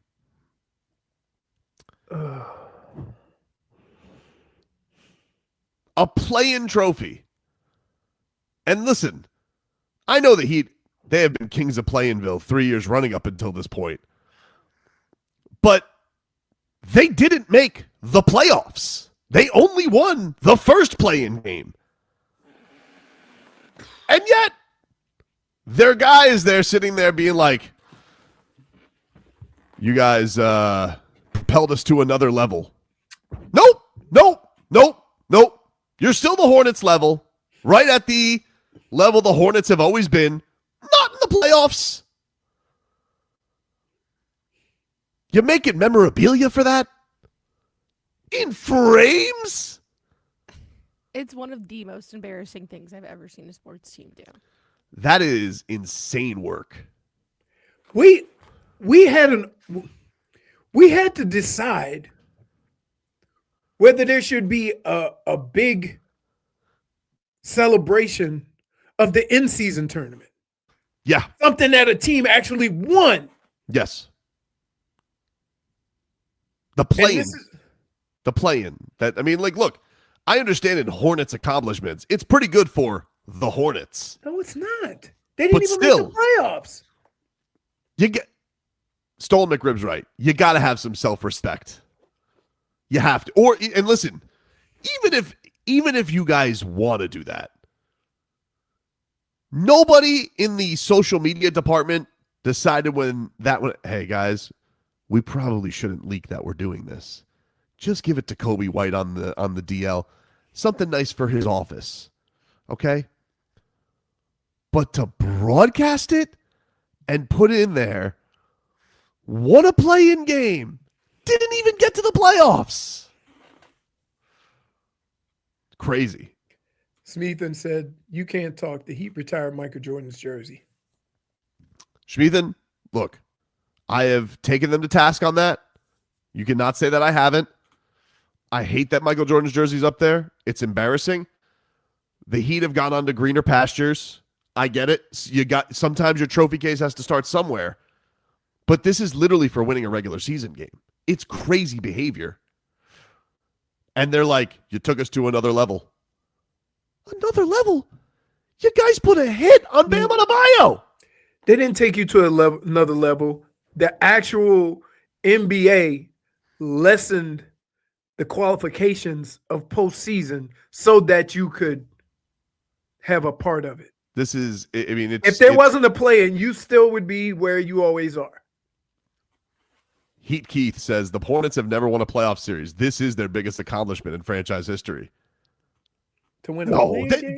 Being up on the Heat 3-2 and losing to Dwayne Wade has to be theirs. I mean, even Indiana, they won a national championship. But I don't see these ridiculous celebrations over bowl wins. No, I've seen some ridiculous rings over conference championships. Technically, let's we would get a ring for going to the Rose Bowl, right? But the ring was actually the Big Ten championship ring. Just the winner of the Big Ten championship goes to the Rose Bowl. So that's kind of how that goes. You see what I mean? So it kind of gets skewed a little bit that it seemed like we always got a ring to go to the Rose Bowl when the actual ring was for winning the Big Ten championship. Well, like, does Manny Diaz, that Duke probably has an ACC championship Yes, ring? absolutely. Crazy. Absolutely. Barely had a winning record. Do you think that Darian Mensah walks around campus? He goes, "You guys ever see one of these?" Yes, just to mess with everybody and make fun of himself. I was 7-5 and I have a ring. That's insane. You went to the championship game and you got nothing. But still more worthy than a framed net from the play-in game. It is more worthy. At least you won a championship. It's kind of like, the like when they do the tournaments at the end of the year for basketball. Yep. And the last couple of teams are barely over 500 and they go on a run and win the championship. They deserve a ring. They won the championship. But I mean, is that the equivalent to getting a ring for going to the NIT? Yeah. It's the equivalent. Like, they give out rings when the Heat won the Summer League. Like, they all got rings, but I don't think they got them fitted. I think that 2K just gives them all 12 rings, and then they get like a little trophy. But at least you won something. Right. They won a game. They won a game in which they Not even a series. It's a singular game that will not be remembered because you didn't even make the playoffs. I don't think anyone's ever going to remember and guess what? I'm going to be clear. Until you brought it up, I forgot who the Heat lost to. Did you? Yeah. So this went viral today because they put out a video of them trading LaMelo Ball, and but this was part of the video was because they basically said, "Oh, Coby White's going to be our new point guard, and Coby, we want to commemorate what you did for us, taking us to another level, losing to the Magic in the next." He looked real enthusiastic about it too. He's like, "Awesome, thank you." He looked happy about it. Like they were interviewing him about it. And he was just. Well, he finally won a play-in game. I mean, usually Chicago loses play-in, so he was not used to winning a play-in game. So he also has gone to another level, but that's unbelievably pathetic. I am sorry, Charlotte Hornets, but you need to. I mean, man, the Hornets should be so much cooler. They should be so much cool. They got cool-ass uniforms. They had some cool-ass players. But, man, what is that? I don't know, man. That's crazy, dude. They were super fun last year, too. Going to be less fun without LaMelo Ball, to be honest with you. Oh, yeah, because you don't have fun unless you got one guy just chucking up shots. Oh, yeah, he's crazy. But how close is he to being James Harden? I don't know. Because I would say this, James Harden was more efficient than he has ever been. Oh, yeah. He doesn't care about efficiency. He just throws it up. And my thing is, he'll pull up like Steph Curry, except he don't shoot like Steph Curry. No, dude. He I mean, we see how he drives. He has no rules. And and the thing is, he's got a following. He's big on social media. Dude, he's huge. Huge. The kids love him. He has unbelievably popular shoes. But he's a wild card. You just never know what he's gonna do. Right. And listen, sometimes he's got it going, and you're just like, oh no. But crazy, right? But a lot of the times he does not, and you're just like, oh yes. Correct. It's insane. But I Hornets, go tell your social media department to go take a couple weeks off for the summer. All right, come back on media day, reset, refocus, because that should not have seen the light of day. I'm not trying to badmouth anybody, and you celebrate how you want to celebrate, but damn. Whew. Whew. No, but this is an instance that deserves to be criticized, Leroy. Like, that's embarrassing. I thought Spo yucked, he when they won the play-in the year beforehand, when they got their heads lopped off by the Cavs, and he was a little bit like, oh, what a moment we had in that plane. But you know what? At least he's just talking about a moment. He's not making a trophy. Right. If he does have a trophy, Don't tell anybody about it, Spo, if he has a play-in trophy. But, geez, Louise, that's crazy. All right. I don't think they even give bonuses based on playing. No, the stats don't even count. No. The stats don't even count. They're fake games. Right. We'll take a break. When we come back, we'll mix things up in the mixed bag next.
Welcome back, everybody. It's Tobin and Leroy here with you. Oh, hello, Jennifer. Hello. How does one feel about the Hornets play-in trophy? That's so embarrassing. Secondhand embarrassment? Yeah, I think so, but that's unexplainable to me. I truthfully, when I saw that and I was like, there's no way. Like, please I'm have trying that to hidden think. somewhere in the corner You know what that's equivalent to? for darkness. When your little kid plays in a rec league in the summer. Yep. And then you go to the award ceremony and the kid looks at you and say, we only won one game. Why do we have to go? Yeah. And everybody gets the same size trophy. They're like, no, you like it, Carl.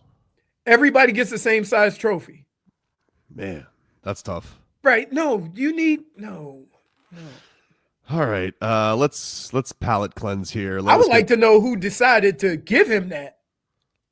I think it was the coach. And then force them to post about it. Right. Let's get to the mixed bag here on a Friday.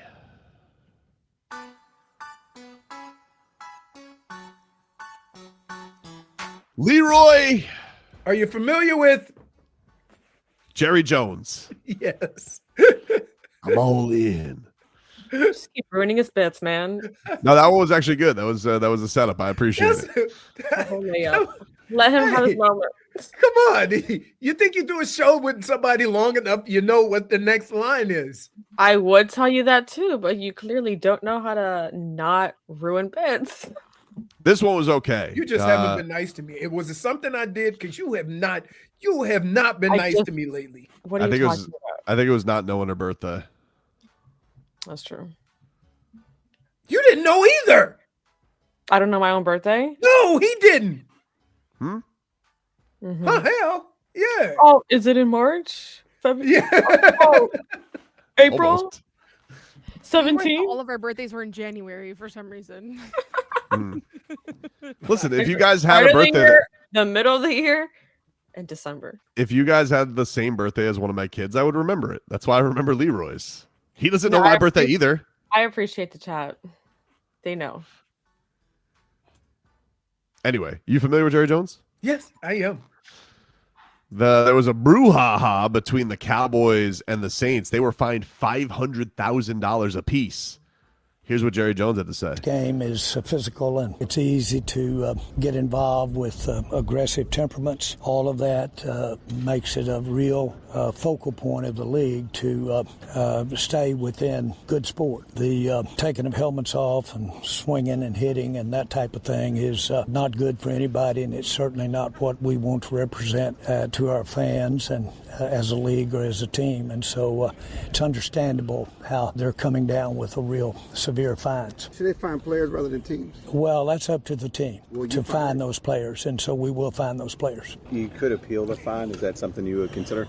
Yes, we will appeal, and that's pretty harsh. I mean, pretty stiff, not harsh, but stiff.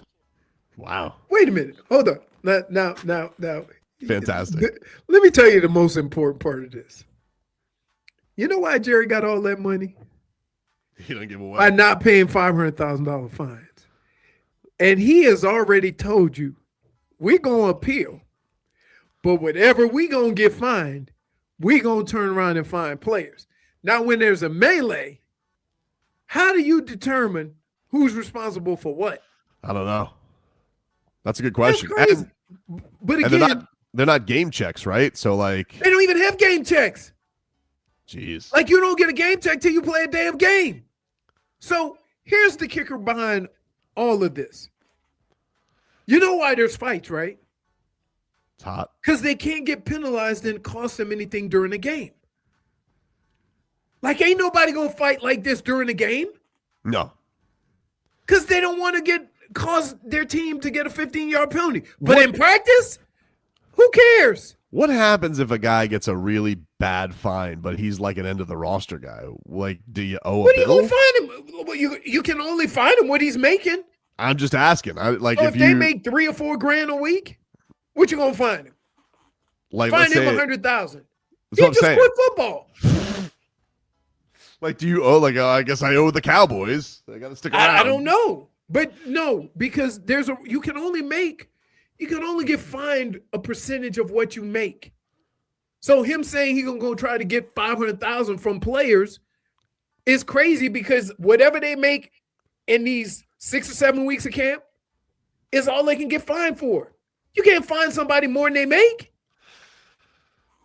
Joe Burrow. And it's the young guys that are fighting more than anything. The old guys don't want to fight. Joe Burrow. He's tired. He's tired of waiting. Here's Joe Burrow. I'm trying to put it out into the world. I'm trying to manifest it. I'm trying to show our guys the urgency that I have and that I want us to have as an organization to go and make it happen. You can keep pushing it down the road, or you can talk about it now and say this is the year. And I'm tired of saying next year. This is it. Your life is too short to keep pushing things down the road, and I'm trying to instill some urgency and some intensity in everybody to go and be great every day and try to go make it happen. If I may, you're asking a group of men who have not protected you since you got into the league to now all of a sudden be great? Like, sometimes it is what it is. I don't know. It sounded like he's following the footsteps of Aaron Rodgers, to be honest with you. Yeah, all that rambling. I'm manifesting and all this. Manifesting. Yeah, shut up, dude. Like, you know what? How about you manifest? How about your slow-ass feet don't get tackled all the time? How about that? Dude's got molasses shoes. Against manifesting? Yeah, I do, actually. You want to know something? Manifest some wins. I'm tired of his nonsense. Dude needs more haters. I'm telling you. Trying to manifest some wins. I'm telling you, this guy is ridiculous. The things he gets away with saying and that other quarterbacks don't is ridiculous. I mean, he just gets away scot-free willy-nilly. I mean, they put him like I don't know what it is about Joe Burrow, but that dude's gotten a lot of passes on a lot of stuff, right? Yeah. Like, it's almost like he can do no wrong. Oh, so sorry, Joe Burrow. Oh, Burrow. Oh, sorry, Joe. You only have the greatest wide receiver tandem in the league for 5 years. Oh, poor baby. Guy acts like he's sitting out there with the bad news bears. Yeah, maybe if your ass had a little pocket awareness, you want to get swallowed up every season. It's hard to Sick have of this guy, man. It's hard to have pocket awareness when your offensive line is that bad. Oh, yeah. Okay. He's the only guy in the history of football with a bad offensive line. I'm not saying that. You know what Patrick Mahomes did with a bad offensive line? He got to the Super Bowl. He was getting killed. Still made it. I mean, and guess what? Joe Burrow is above Patrick Mahomes, isn't he? In what? In the rankings. No, they're not that crazy. Not yet. Yeah, I'm telling you. Not that crazy. No, nobody can do that. I'm not allowing that. I won't allow that. Whoever made those rankings are banned from rankings. They're going to get a play-in net as celebration. Right. Ridiculous. Oh, I'm trying to manifest it. Shut up.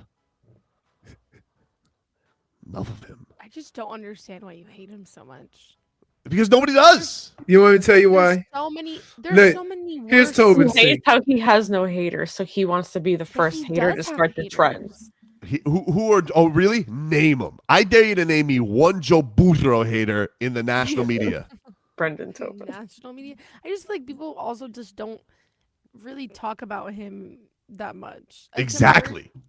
He just gets to skate by, Brittany. That's the thing that drives me nuts about him. And every time he's brought up, it's like, oh, he's like a charity case, like Tiny Tim. He's a grown-ass man, number 1 overall pick, makes $1 gazillion. Nobody else. Josh Allen, he has to face the wrath. Lamar Jackson, he has to face the wrath. Any other quarterback, Jalen Hurts, he's won Super Bowls, has to face the wrath. Mm-hmm. And this Joe Burrow, I'm going to manifest it. Manifest? We manifesting. Yeah. Ben Johnson's manifesting. He's trying to get Caleb Williams' completion percentage better. It's trending upward, and that's really what we want to see is it continue to get better. He's taken a lot of pride in where he's putting the ball throughout practice. You see it early on in our warm-up periods to routes on air, and it's translating over to the team periods as well. And yet he still hasn't lost that stinger of being aggressive and trying to push the limits a little bit. And so I think that's healthy, particularly in practice, just seeing how tight of windows we can fit these things into. Listen, he may be inaccurate, but when it's fourth quarter time, dangerous. I mean, that guy's good at the comeback, Caleb Williams. He's got you right where he wants you. It's like, first three quarters, couldn't hit the broadside of a barn. Game time? Uh-oh. There he is, locking in. He doesn't talk about manifesting. He just goes out there and does it. He's already got more haters than Joe Burrow. He's been in the league for 2 seconds. Joe Burrow is loved. I know. I don't get it. I mean, what's he done? Wait, and you give me a hard time by feeling that way about Aaron Rodgers. I could even understand Aaron Rodgers. Like, he is super. No, you can't. You get on me all the time. No. What I get on you at is you denying you hate him. I don't hate him. I hate his act. Like you say, do you hate Joe Burrow? No, you don't hate Joe Burrow. I think I'm getting there. You don't think he has the biggest hate campaign out on Joe Burrow? I have the only hate campaign out there. I don't have a hate campaign on Aaron Rodgers. I wish that you had this kind of energy for Josh Allen, who is the media's darling. No. Josh Allen is. Josh Allen is. And Josh he's Allen actually in our division, one of our division rivals, and you never have the smoke for him. You never because do. I'm Why telling Is it because he has enough haters? Is that what's going on? He has enough haters. That's what I'm telling. Have a lot of haters. You're kidding? Are you kidding? Josh Allen doesn't have haters? Crazy? No. By the national media. Wait, you're how here can he to tell have me haters? They just fired their coach. You're telling me Josh Allen has more? You're telling me Joe Burrow has more haters than Josh Allen? No way, dude. I don't think so. Yes. You got this is such a classic move by this show. Because we're okay. Hey, what did you say? No! Don't try to wash your hands out of it, Jennifer. What did you say? Classic move by this show. Brittany comes up with a take, and then they're all like, "Yeah. What are you talking about? Josh Allen has no haters." I'm too afraid because I'm not afraid to speak up. You can hate Josh Allen, because but you'll have more friends. I'm sitting here alone at the Joe Burrow hate party. The sample is different because we live in South Florida where everyone hates Josh Allen because he plays for the Buffalo Bills. Right. Okay. So our sample size is skewed. We have a skewed perception of Josh Allen. Yeah, but when he you always listen kills to the the national Dolphins. media, all they do is boohoo and cry about how Josh Allen has no help and Josh Allen this and he's so talented. He's the most talented quarterback we've all ever seen. He's never done anything. He's never won anything. At least Joe Burrow made it to a freaking Super Bowl with a terrible offensive line. Awful But the best offensive receivers line. ever. But the And best what is receivers he- ever. He has he doesn't have time to throw the ball. Who cares who his receiver is? You bully Josh Allen. I mean, everybody already has this take. You know, they already. I don't care. I will bully him. Good. That's why this what you're doing right now is exactly how Joe Burrow has gotten away with crimes for the last 5 years. Because everyone's focused on Josh Allen and Lamar Jackson. I don't agree. Now the Lamar Jackson hate I think is unwarranted. Go right ahead. He doesn't deserve all that hate. Neither does Jalen Hurts. But don't sit here and tell me that Joe Burrow is not more hated than Josh Allen, please. He's definitely not more hated. Josh Allen is got way more haters than Joe Burrow. It's not even close. Not even close. He doesn't. It's not even close. Are you kidding me? I don't He's know. so wrong. It's so skewed wrong. because we're down here. Exactly my point. But no, the love fest for Josh Allen has never wavered. But Josh Allen does have bum receivers. Like, he does have to do everything by himself. You know? He does. And nobody can tackle him and hurt him because he's the size of a moose. But Joe Burrow, he can't win playoff games. that's fair. That's fair.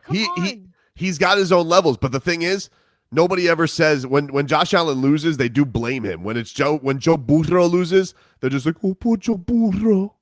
Poor Joe Burrow. He can't get over the hump. Nobody's there to help him.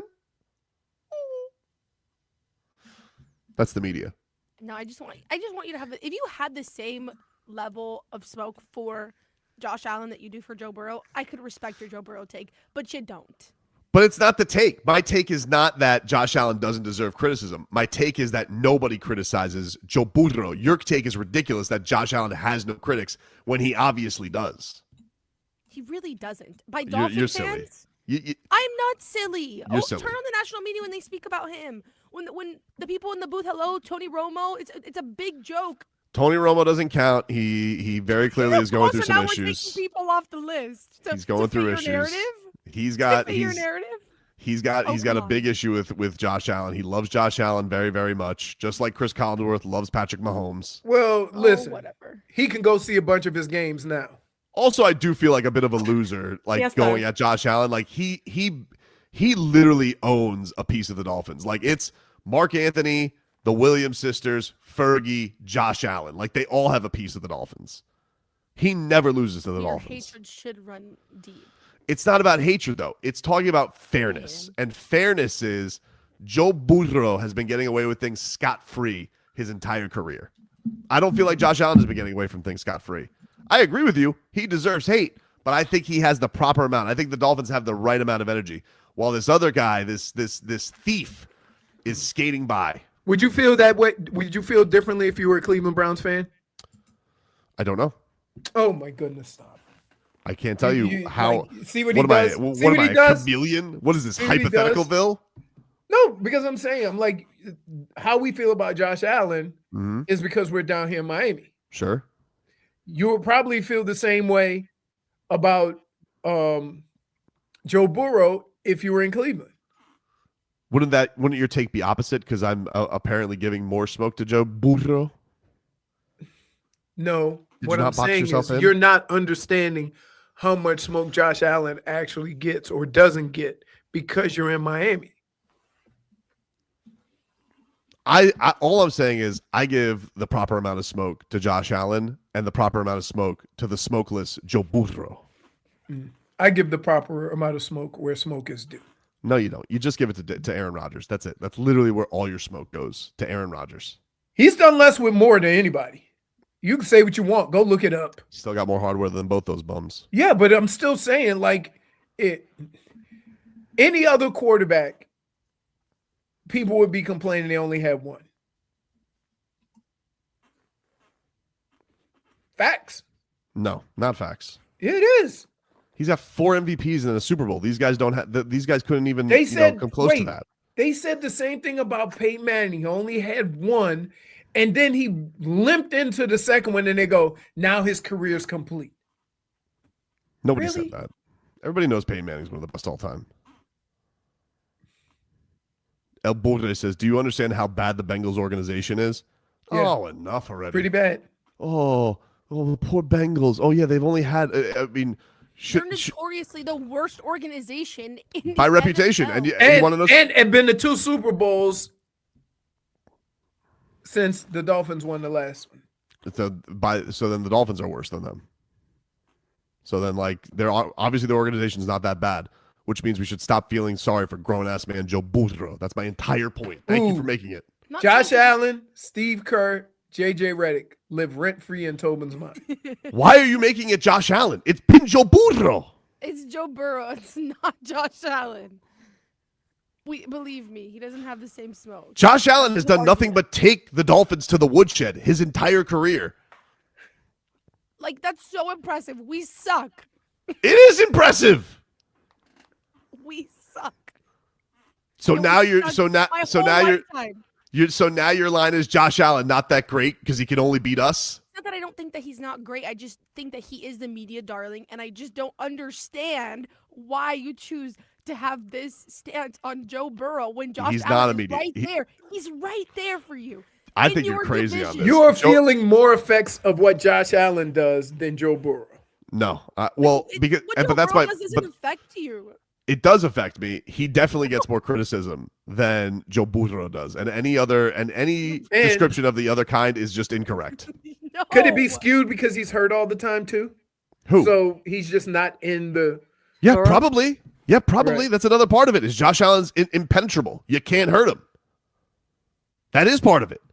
And everybody always blames the offensive line, even though he's got molasses feet. Nobody ever calls him porcelain. I mean, because he's a moose. He's Gronk at quarterback. No, you're talking about Josh Allen. I'm talking about talking Burrow. Stop mixing up my takes. You don't even know what my take is now. He keeps not wrong. He keeps mixing it up. Keeps messing it up. Anyway. You're helping his argument. No, I'm not. He is, man. Right, what is going on? You don't even know what side of the take I'm on. You just want to disagree with me. Yeah. Boo, you're wrong, Tobin. You're wrong. We'll take a break. Final hour coming on up. Back after this.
All right, welcome back, everybody.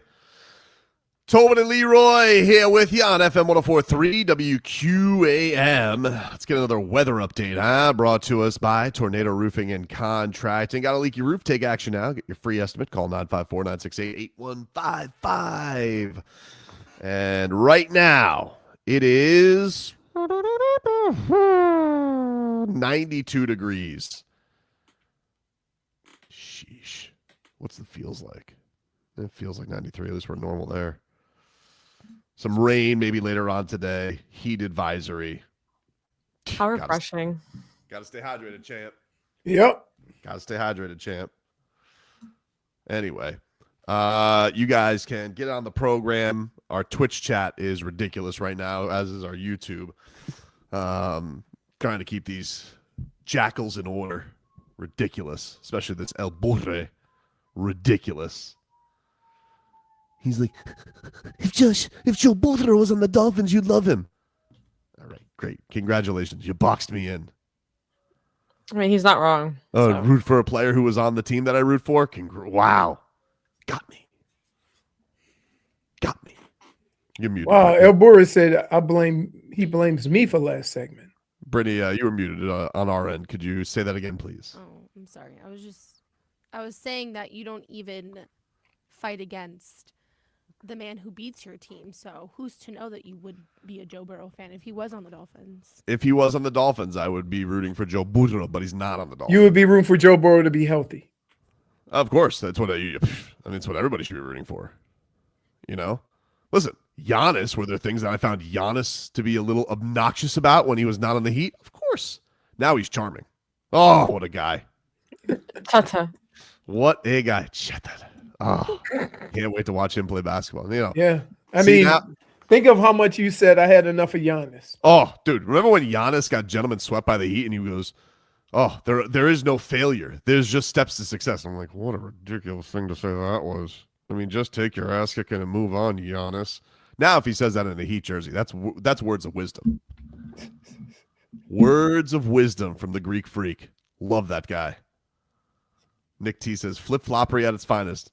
Some call it flip-floppery. I call it being human. Tit for tat. Different strokes for different folks. So on and Scooby-Dooby-Doo. You know what? You need to stop.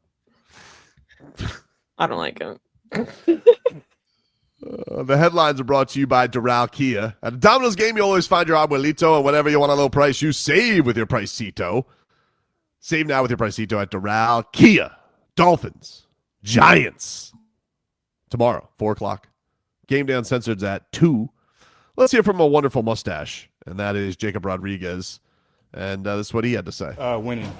I don't care how we do it, when we do it. It's just everything's about winning. I think as a team, obviously, like, you got to try to grow your role as much as you can. I'd love to be on the field and playing every single snap I can.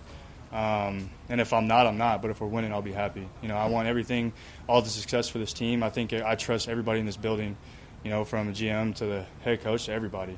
And I truly believe that if we continue to work how we're working, that we will move forward and start winning games and start having a lot of fun doing it. And so I think that's the biggest thing for me. What a guy. Goosies. He seemed like he bought that football, boss. Yeah, he does. You got to with a mustache like that. Great interception by him yesterday. I don't feel that this mustache makes me more physical. Well, you've gone away from the pure mustache. Like, you can already see some shadow. You know what I'm saying? Well, I used to shave twice a week, and because of the arm, right, I'm to once a week. But I think I can get. I think I might go back to twice a week. You think you might maybe you just ferment the mustache? You know, you dye it on up, make it a little darker. Maybe that would make you feel like Jacob Rodriguez. No. All right. I'm just saying. I'm just like, I ain't doing nothing. I'll just trim it. I'm not. If he just ferments his mustache, you are going to not stop making fun of this who's man. Who's going to be number one? And That's not true. I will be right after, okay? Soon as I get on, I would do too. That's not true. Be like, What did you do? I'm not gonna do that. If Oh, you like want you to do did that, when my wife You're literally made it gritting blue. behind your microphone. Remember when it made it blue? blue is one thing. That I was mean, fantastic. blue is one thing. If you made but if you wanted to sharpen up the mustache, you wanted to go a little less. You want a little more pepper than salt. I got no problem with that. Do you, baby? No, nice try, buddy. I'm not gonna make fun of you. I didn't know. That's a. Do you know what that is? That's me. Soon as I zoom in, a bit waiting to happen. I love the fact that Right? I'm not adding to it. I'm very disappointed. I don't like that this hour, these last hour, whatever it's been, has turned into thoughts Tobin should have or will have. I'm telling you what I would have. I'm an honest guy. I wouldn't make fun of you for dyeing your mustache. You're literally laughing. I'm not. You've been laughing at it. Why would I make fun of him for that? Because it would be so out there and it would look actually kind of insane. Especially when you've seen me for Let the yourself last few years getting grayer and grayer. And then all of a sudden, you're completely appropriate. Yeah, but that's dyeing your beard is not the same as dyeing your hair. yeah, but I'm gonna do the goatee back. Yeah, exactly. It is not the same. It actually looks worse. You don't know that. He could look fantastic. So I watch a show and it's actually a spin-off. Well, not really a spin-off, but like Stassi has like a different show now, not Vanderpump Rules, whatever. Forgot what it's called. Anyway, her husband, he has a moment where he goes to the barbershop and they dye his mustache and his beard. And oh my God. It's too much. It's like we know. So then they say, "Oh, okay. Like, do you want to throw in some more salt and pepper to it because it was so dark and it just didn't look good." Yeah, I'm not saying put shoe polish on it. I'm just saying if you wanted to take out a little bit of the salt crackles, that's fine, dude. Do you? Listen, House of Stassi. You know you're my guy, but part of the reason why I know you're my guy is your guy is the first one that gets you. Nope. What? So you saying if I did it, you wouldn't do anything? You wouldn't say nothing? Mm-mm. Man, if you were to come back with that, okay, Tobin. Okay, no, okay. First, I'm gonna let this grow out. It'll take like a month, and this will get long, and I'm gonna trim it, whatever, and then I'm gonna do it. Can you both do it? Who both do it? He can't grow enough hair. No, because that would make my my year. If I wanted to have Jacob Rodriguez's mustache, I could. I choose not to. You'd be 82 years old before you got enough for us to notice. Tobin, stop. You're silly. He's be like, I finally did it. I'm here. Look. If I wanted to have the Jacob Rodriguez, I could, but I choose not to. Yeah, just like you had it the last time. You stuck it on your face. I don't know what you're talking about. I don't know what you're talking about. I like the way that I look, but I'm just saying, if you wanted to dye your mustache, this is from Sunday. Okay. Not even a week. I couldn't tell you. I shaved before the show today, so it's already. It's already. You need to let that big go. You can't grow facial hair, buddy. It's okay. I can. I don't know why you say things that aren't true, though. It's not like as long as I've known you, I've never even seen you with like rough. Oh, that's not true. Come on. That's it. That's the extent of your mustache. That was my disguise for my flea market bunny. Look, hair. Never has he had hair. I swear. Never. I could if I chose to. If I chose to. But I choose not to. I choose not to. You know? You smiling with that bunny. That bunny was a pervert. Why don't you grab onto the big bunny? I'm telling you, dude. One of the promo guys that story, and we were laughing all over again. It was fantastic. I'm telling you, dude. Just give it a little whirl. What's the worst that could happen? You shave it the next day, big deal. You is the worst thing that could happen. All right. I don't like that. I'm a good friend. Yeah, that's what I mean. Good friends are the ones that get you first. Like, how many times have you ever, like, you and your girlfriends get ready to go out, and then one of your girlfriends come out and go, "What are you doing?" Yes. Yes. Yeah. But they can do it. They're your friends. I would be more offended if a stranger came up to me and said, "Hey, buddy, a little too much on the." You know what I'm saying? Like, yeah, that would be more offensive. You God, you would do it for the bit. You can dye your eyebrows. My eyebrows don't have any gray. You can make them darker to match. That'd be really cute. I'm telling you, he'd look good with that Jennifer, mustache. you patch. already said what would happen if I did it. You can't then all of a sudden. No, I said what would happen, and then I said I would add on to it because I know myself. And I'm telling you, he'd look great with a dyed mustache. I'm telling you. I already know this. You know what?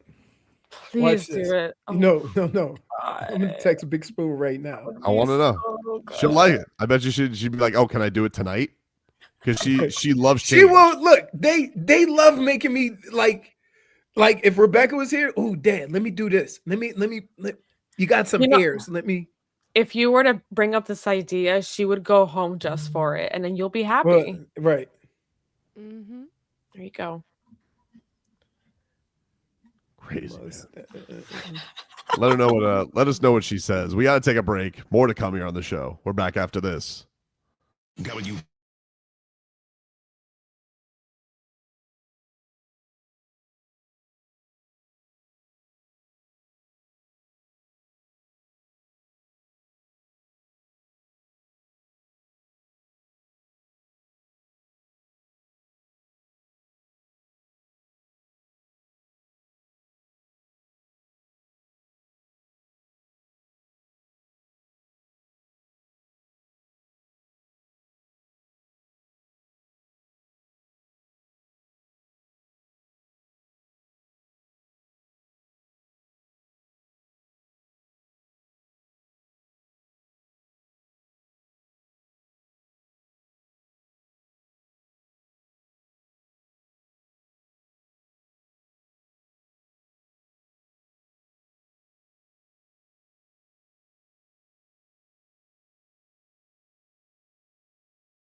All right, welcome back, everybody. Welcome back. Tobin and Leroy here with you on FM 104.3 WQAM. We'll get back into the shenanigans in just a second, but baseball season is in full swing, and there's no better place than Kalshi, America's #1 prediction market platform, to trade the national pastime. Miami, and they think they're winning the playoffs? Well, they're going to have to get things on the right path. Currently trading at 7%, so you still got faith. You guys can pick that trade, and a $100 trade pays out at over $1,300 to make the postseason. Tonight, they start a 3-game series against Washington at home, and you can trade all of those matchups on Kalshi as well. On Kalshi, you're trading against your peers in the live market, meaning there's no house, and as the probability changes, you can buy in and out of your position. And if you want to download the Kalshi app today, you can use my code TOBIN to get $10 when you trade 10. KALSHI, Kalshi, trade on anything. 18 plus only. Restrictions and eligibility requirements apply. Event contract trading involves risk and may not be suitable for all investors. Kalshi products are not available in all jurisdictions. Prices, values, and available markets may differ from those mentioned. For more information, see Kalshi.com/regulatory. Have you heard from Big Spoon?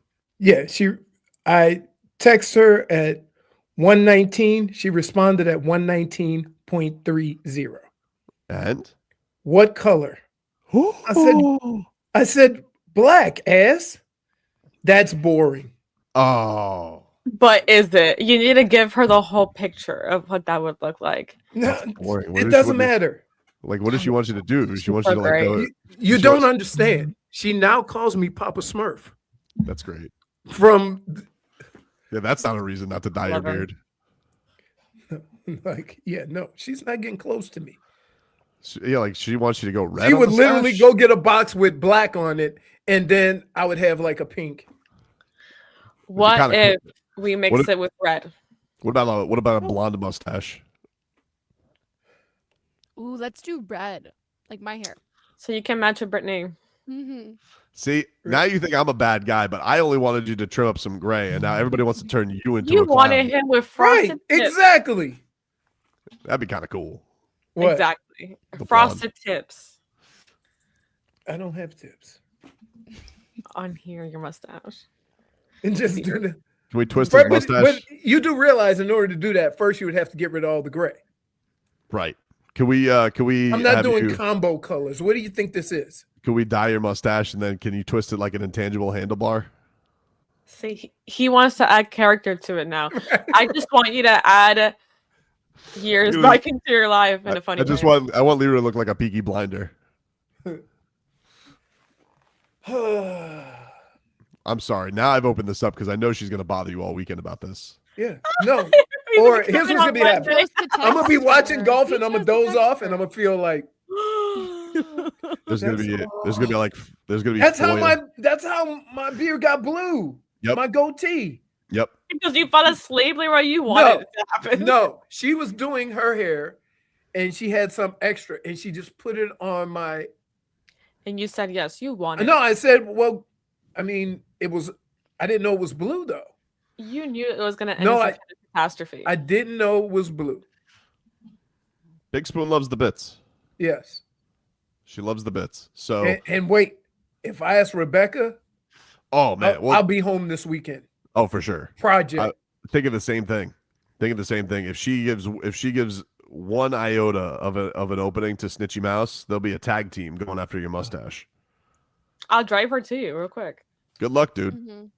Really? Road trip. I just wanted to keep it simple, you know. Well, I don't have a beard right now, so it's a moot point. No, but your mustache. Yeah. Yeah, but seen a lot of gray. Just saying. I'm old. I'm like, okay. I'm just saying we could sharpen it up. You look like a detective. I mean, I could probably fill my whole head with Joe's shavings because I'm pulling on him. Oh man. So anyway, tomorrow Dolphins preseason. Anybody you want to see? Anything? Like, is there a backup you're interested in? I don't think the young guys should be getting a whole bunch of breaks. Like, you have to get them into getting ready for a game. So I want to see the young guys out there. Like when I'm talking about Savannah, I'm talking about Proctor. You could go on defense. I need to see KG. You know what I mean? KG's been banged up. I don't think he's going to play. He's going to be banged up. Zeke Biggers. Rodriguez is probably going to play a lot. Freaky J? Yeah. Or Freaky, what do they call that guy? Yeah, Freaky J. Freaky J. Yeah, I want to see Freaky J out there. So there's a lot of things that they need to get better at. Do you think Jordan Phillips, as young guys, you can only do it through reps? You can't, and this is why the practices, like, they may help, but they aren't the game. Do you think Jordan Phillips goes to the guys and he goes, "Can we do something besides Freaky J? Could we do Strong J?" He goes, "You're Freaky J now. Sorry." Freakishly strong. He goes, "Yeah, but I don't think people are going to leap to that's where it is." He goes, "Doesn't matter. It's for us. It's not for They them." just picture him dancing around with his belly, slapping his belly. That should be his. That should be a sack thing, right? Is wiggling. But somebody already did that. Pork Chop used to do that. Yep. Yeah. Who else was it? Wasn't there a guy on the? There was a guy who was on the Jags back in the day who was named Pot Roast. Yeah. Pot Roast would do that. Was too. his thing too. Yep. But again, notice the body types that do the belly celebration. Schmeathan says Chunky T wants to see Freaky J. Thanks a lot, Schmeathan. Thank you.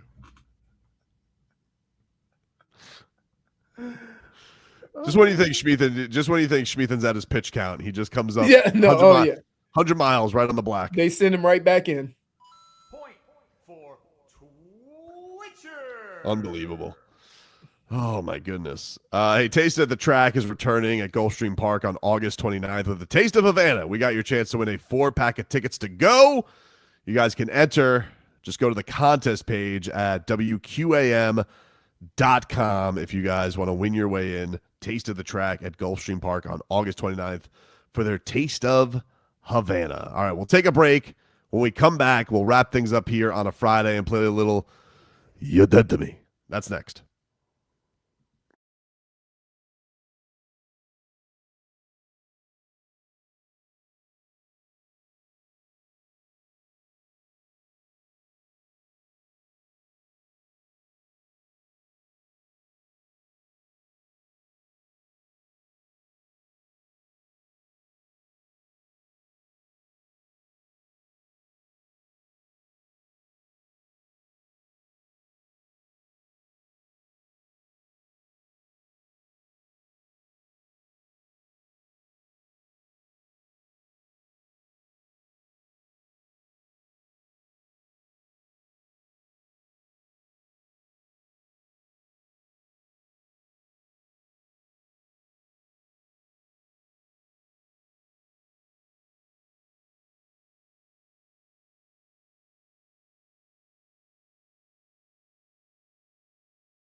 All right, let's bury some people.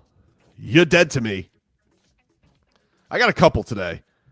My first one just goes to joint practices. Joint practices are dead to me. And it's not that I don't see the importance of them, but the over magnification of joint practices is dead to me. It's become too much. I agree. I stand with Saquon Barkley. I think that we've gotten crazy about this. The coaches, they all get their tickle sticks going about it because they get to control the environment. Everybody's hot as hell. There's brouhahas. It's not real. And now I don't get any kind of entertainment at all. I don't even get at least last week I got to drive. I don't even get to drive this upcoming week. So joint practices are dead to me. Also dead to me, the Charlotte Hornets. I mean, that's so embarrassing. You're sitting here and you're making a trophy for winning a play-in game, not even making the playoffs out of said play-in game. And I just find that so sad. I find that so sad and pathetic. But what should I expect from the Hornets? Dead to me. Leroy? I'm going to stick with football and say the whole preseason. Preseason's job and goal was to get young players and veteran players in shape to play football during the season. And now they play an additional game. And for the last 2 years, ever since everybody went to this, let's keep everybody safe for football, the first couple of weeks has been hot garbage. And so I blame football for it. I blame that these people don't see that we're not ready for football when the season starts. And how can we prepare our team for that? This team has a boatload of young players that are going to be playing football for a long period of time this year, more football than they've ever played. And you're going to warm them into it, young players? No, you got to set the tone. You got to show them how to be professionals. Got to stay hydrated, champ. And getting like, oh, I'm only going to do 3 plays. As a young guy, no, you do that for the veterans. Right. And you don't have any. You got a couple and they ain't playing. So I'm just frustrated because I don't want to hear anybody on any team complain about sloppy football the first 2 weeks of football. Because in your efforts to keep somebody healthy and safe, now we're going to have a whole bunch of soft tissue injuries because they're going to crank their body up to get ready for football and they ain't going to be ready. Watch what happens. Jennifer, who's dead to you?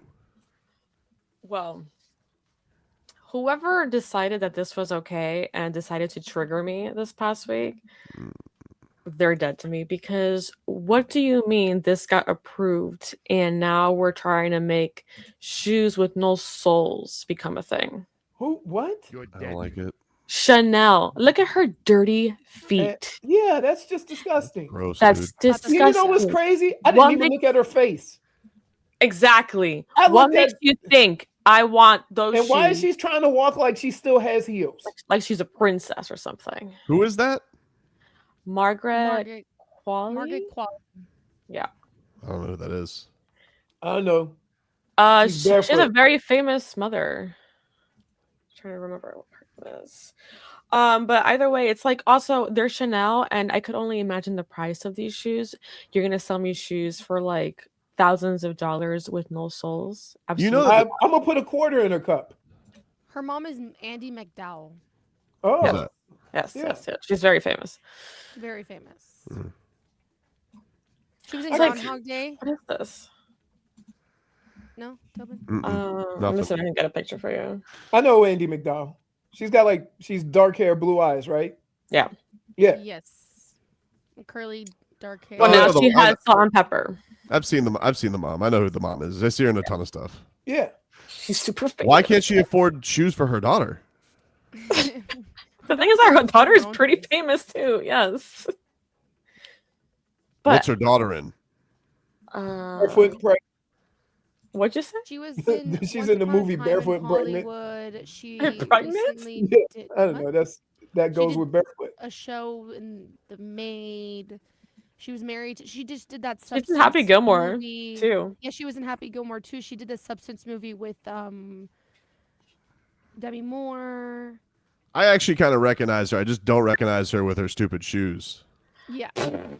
Yeah, because we didn't It's even look. ridiculous. Look at that. Look how That- dirty her feet And why is. is she walking on her tippy toes to like try to act like she's got To look heels? graceful or something to sell the shoes. She's foot modeling there, except it's not working. I think the thing that I find annoying about it is Chanel's just sitting back here and they're like, they've been making shoes for 100 years, and it's like they probably have done all the shoe ideas, and they're just like, what if we make half a shoe, darling? We'll sell it for $1 billion. And then some I'm curious idiots, to see how much it is. and then some, half a shoe. Looking. yeah, and then some idiots just like, oh, this Chanel, it's called the heel. They haven't announced it yet. They haven't Oh, wow. announced how much it Exclusive. costs. Yeah, why Very would you announce? exclusive, because why would you want this? It's not even a shoe. It's the ingredients of a shoe. It's the ingredients is crazy. It says that it can cost anywhere up to $1,500 to $2,700 For a heel?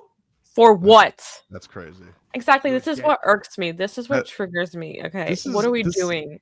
I don't trust fashion, and I don't trust Art Basel. Like this is the whole point of it. Agreed. This is the equivalent to the banana. Yeah, exactly. It's just like, your shoes have shoes.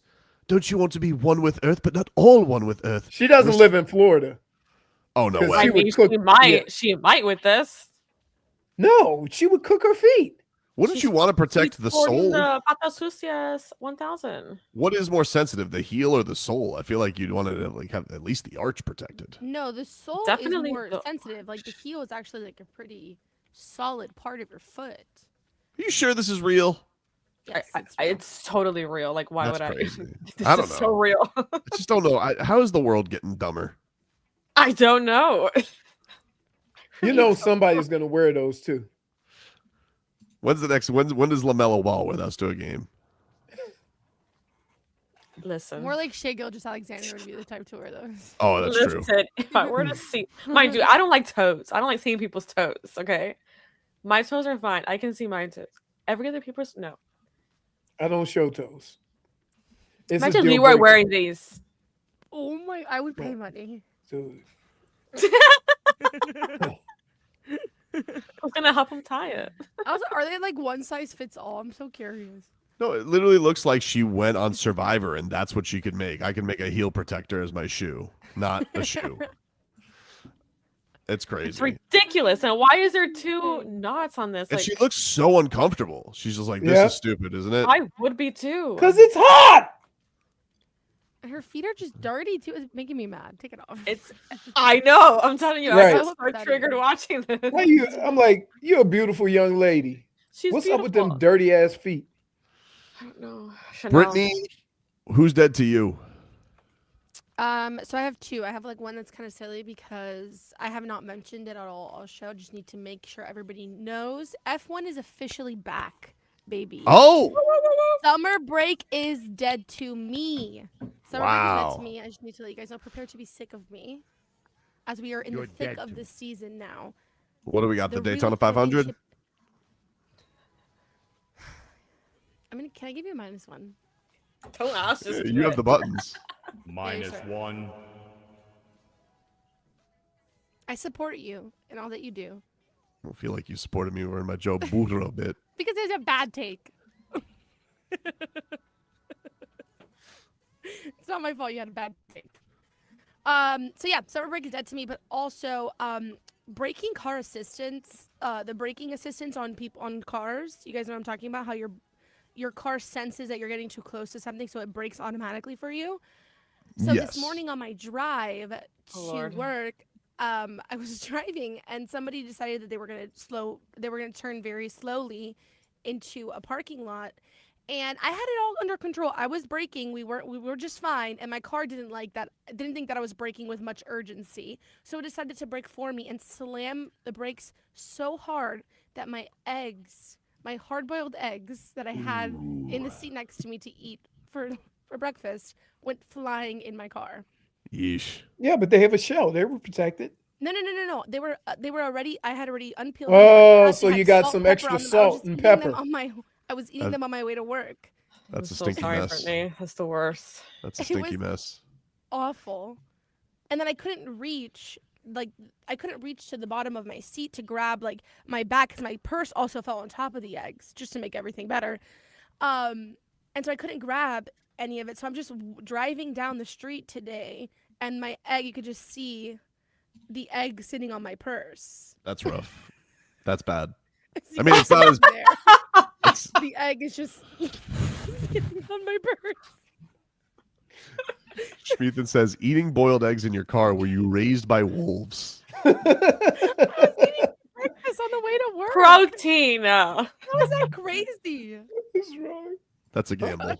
That's a gamble. How is that a gamble? That's a gamble. It's an easy travel food. It is an easy travel food. Are you they serve these things to you in school. Are you housing the eggs on like one bite? Like, what do you? Because I mean, if it wasn't one bite, it wouldn't be on the. because there's always like the yolk remnants, even with it being hard boiled, like it kind of flakes off a little bit.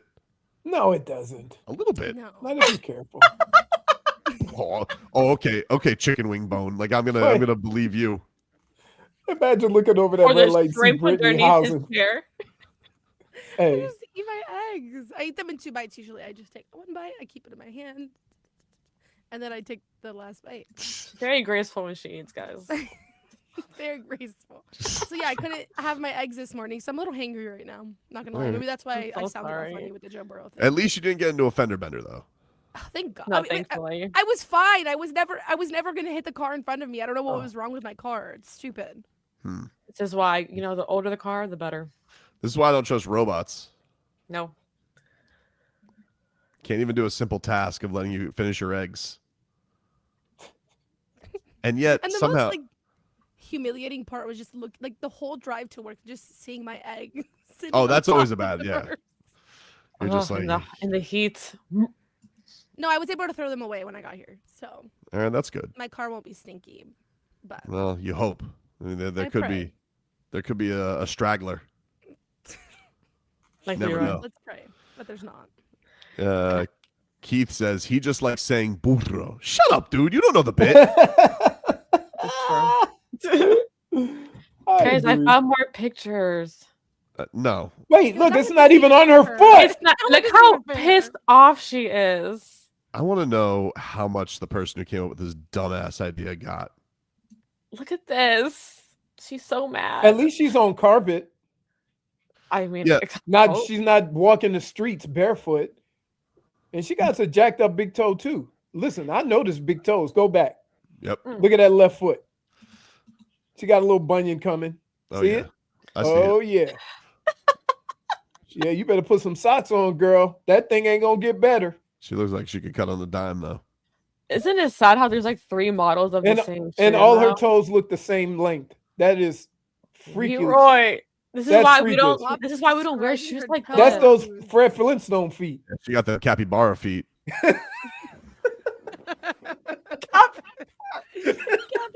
Clip It's that. crazy. That's why she's miserable. She's like, well, at least they're paying me. Right.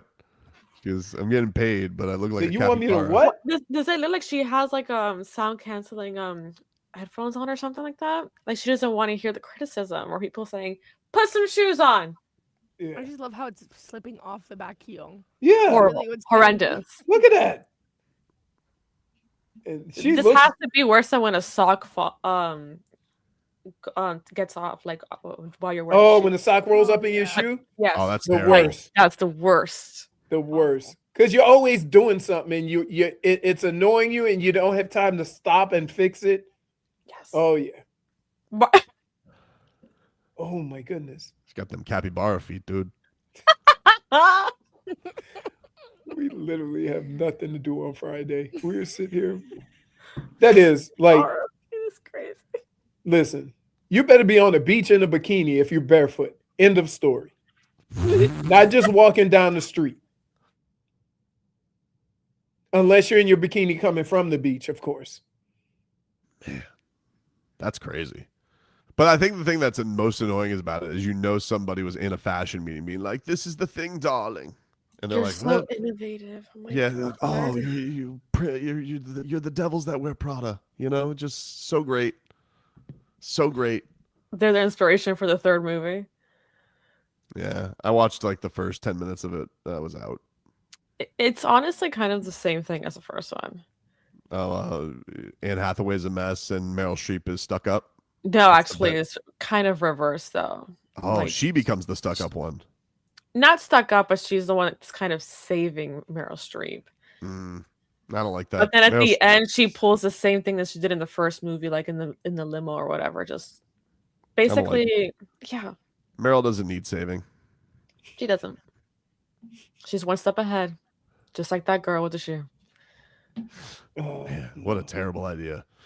All right, everybody. That's our show for today. I'll be back with you guys tomorrow. Game Day Uncensored. 2:00. Getting you ready for preseason game number 2. Myself and Solana, Omar Kelly, Chris Perkins. We'll get you ready. I'll be wearing full shoes. And that's it, man. That's our show for today. We will talk to you rascals on Monday. And it's on the menu. And I was like, chocolate noir. That's what I am. You drank some Leroy. I want to yuck your yum right now. I got a tight ass. I'm beautiful. See y'all.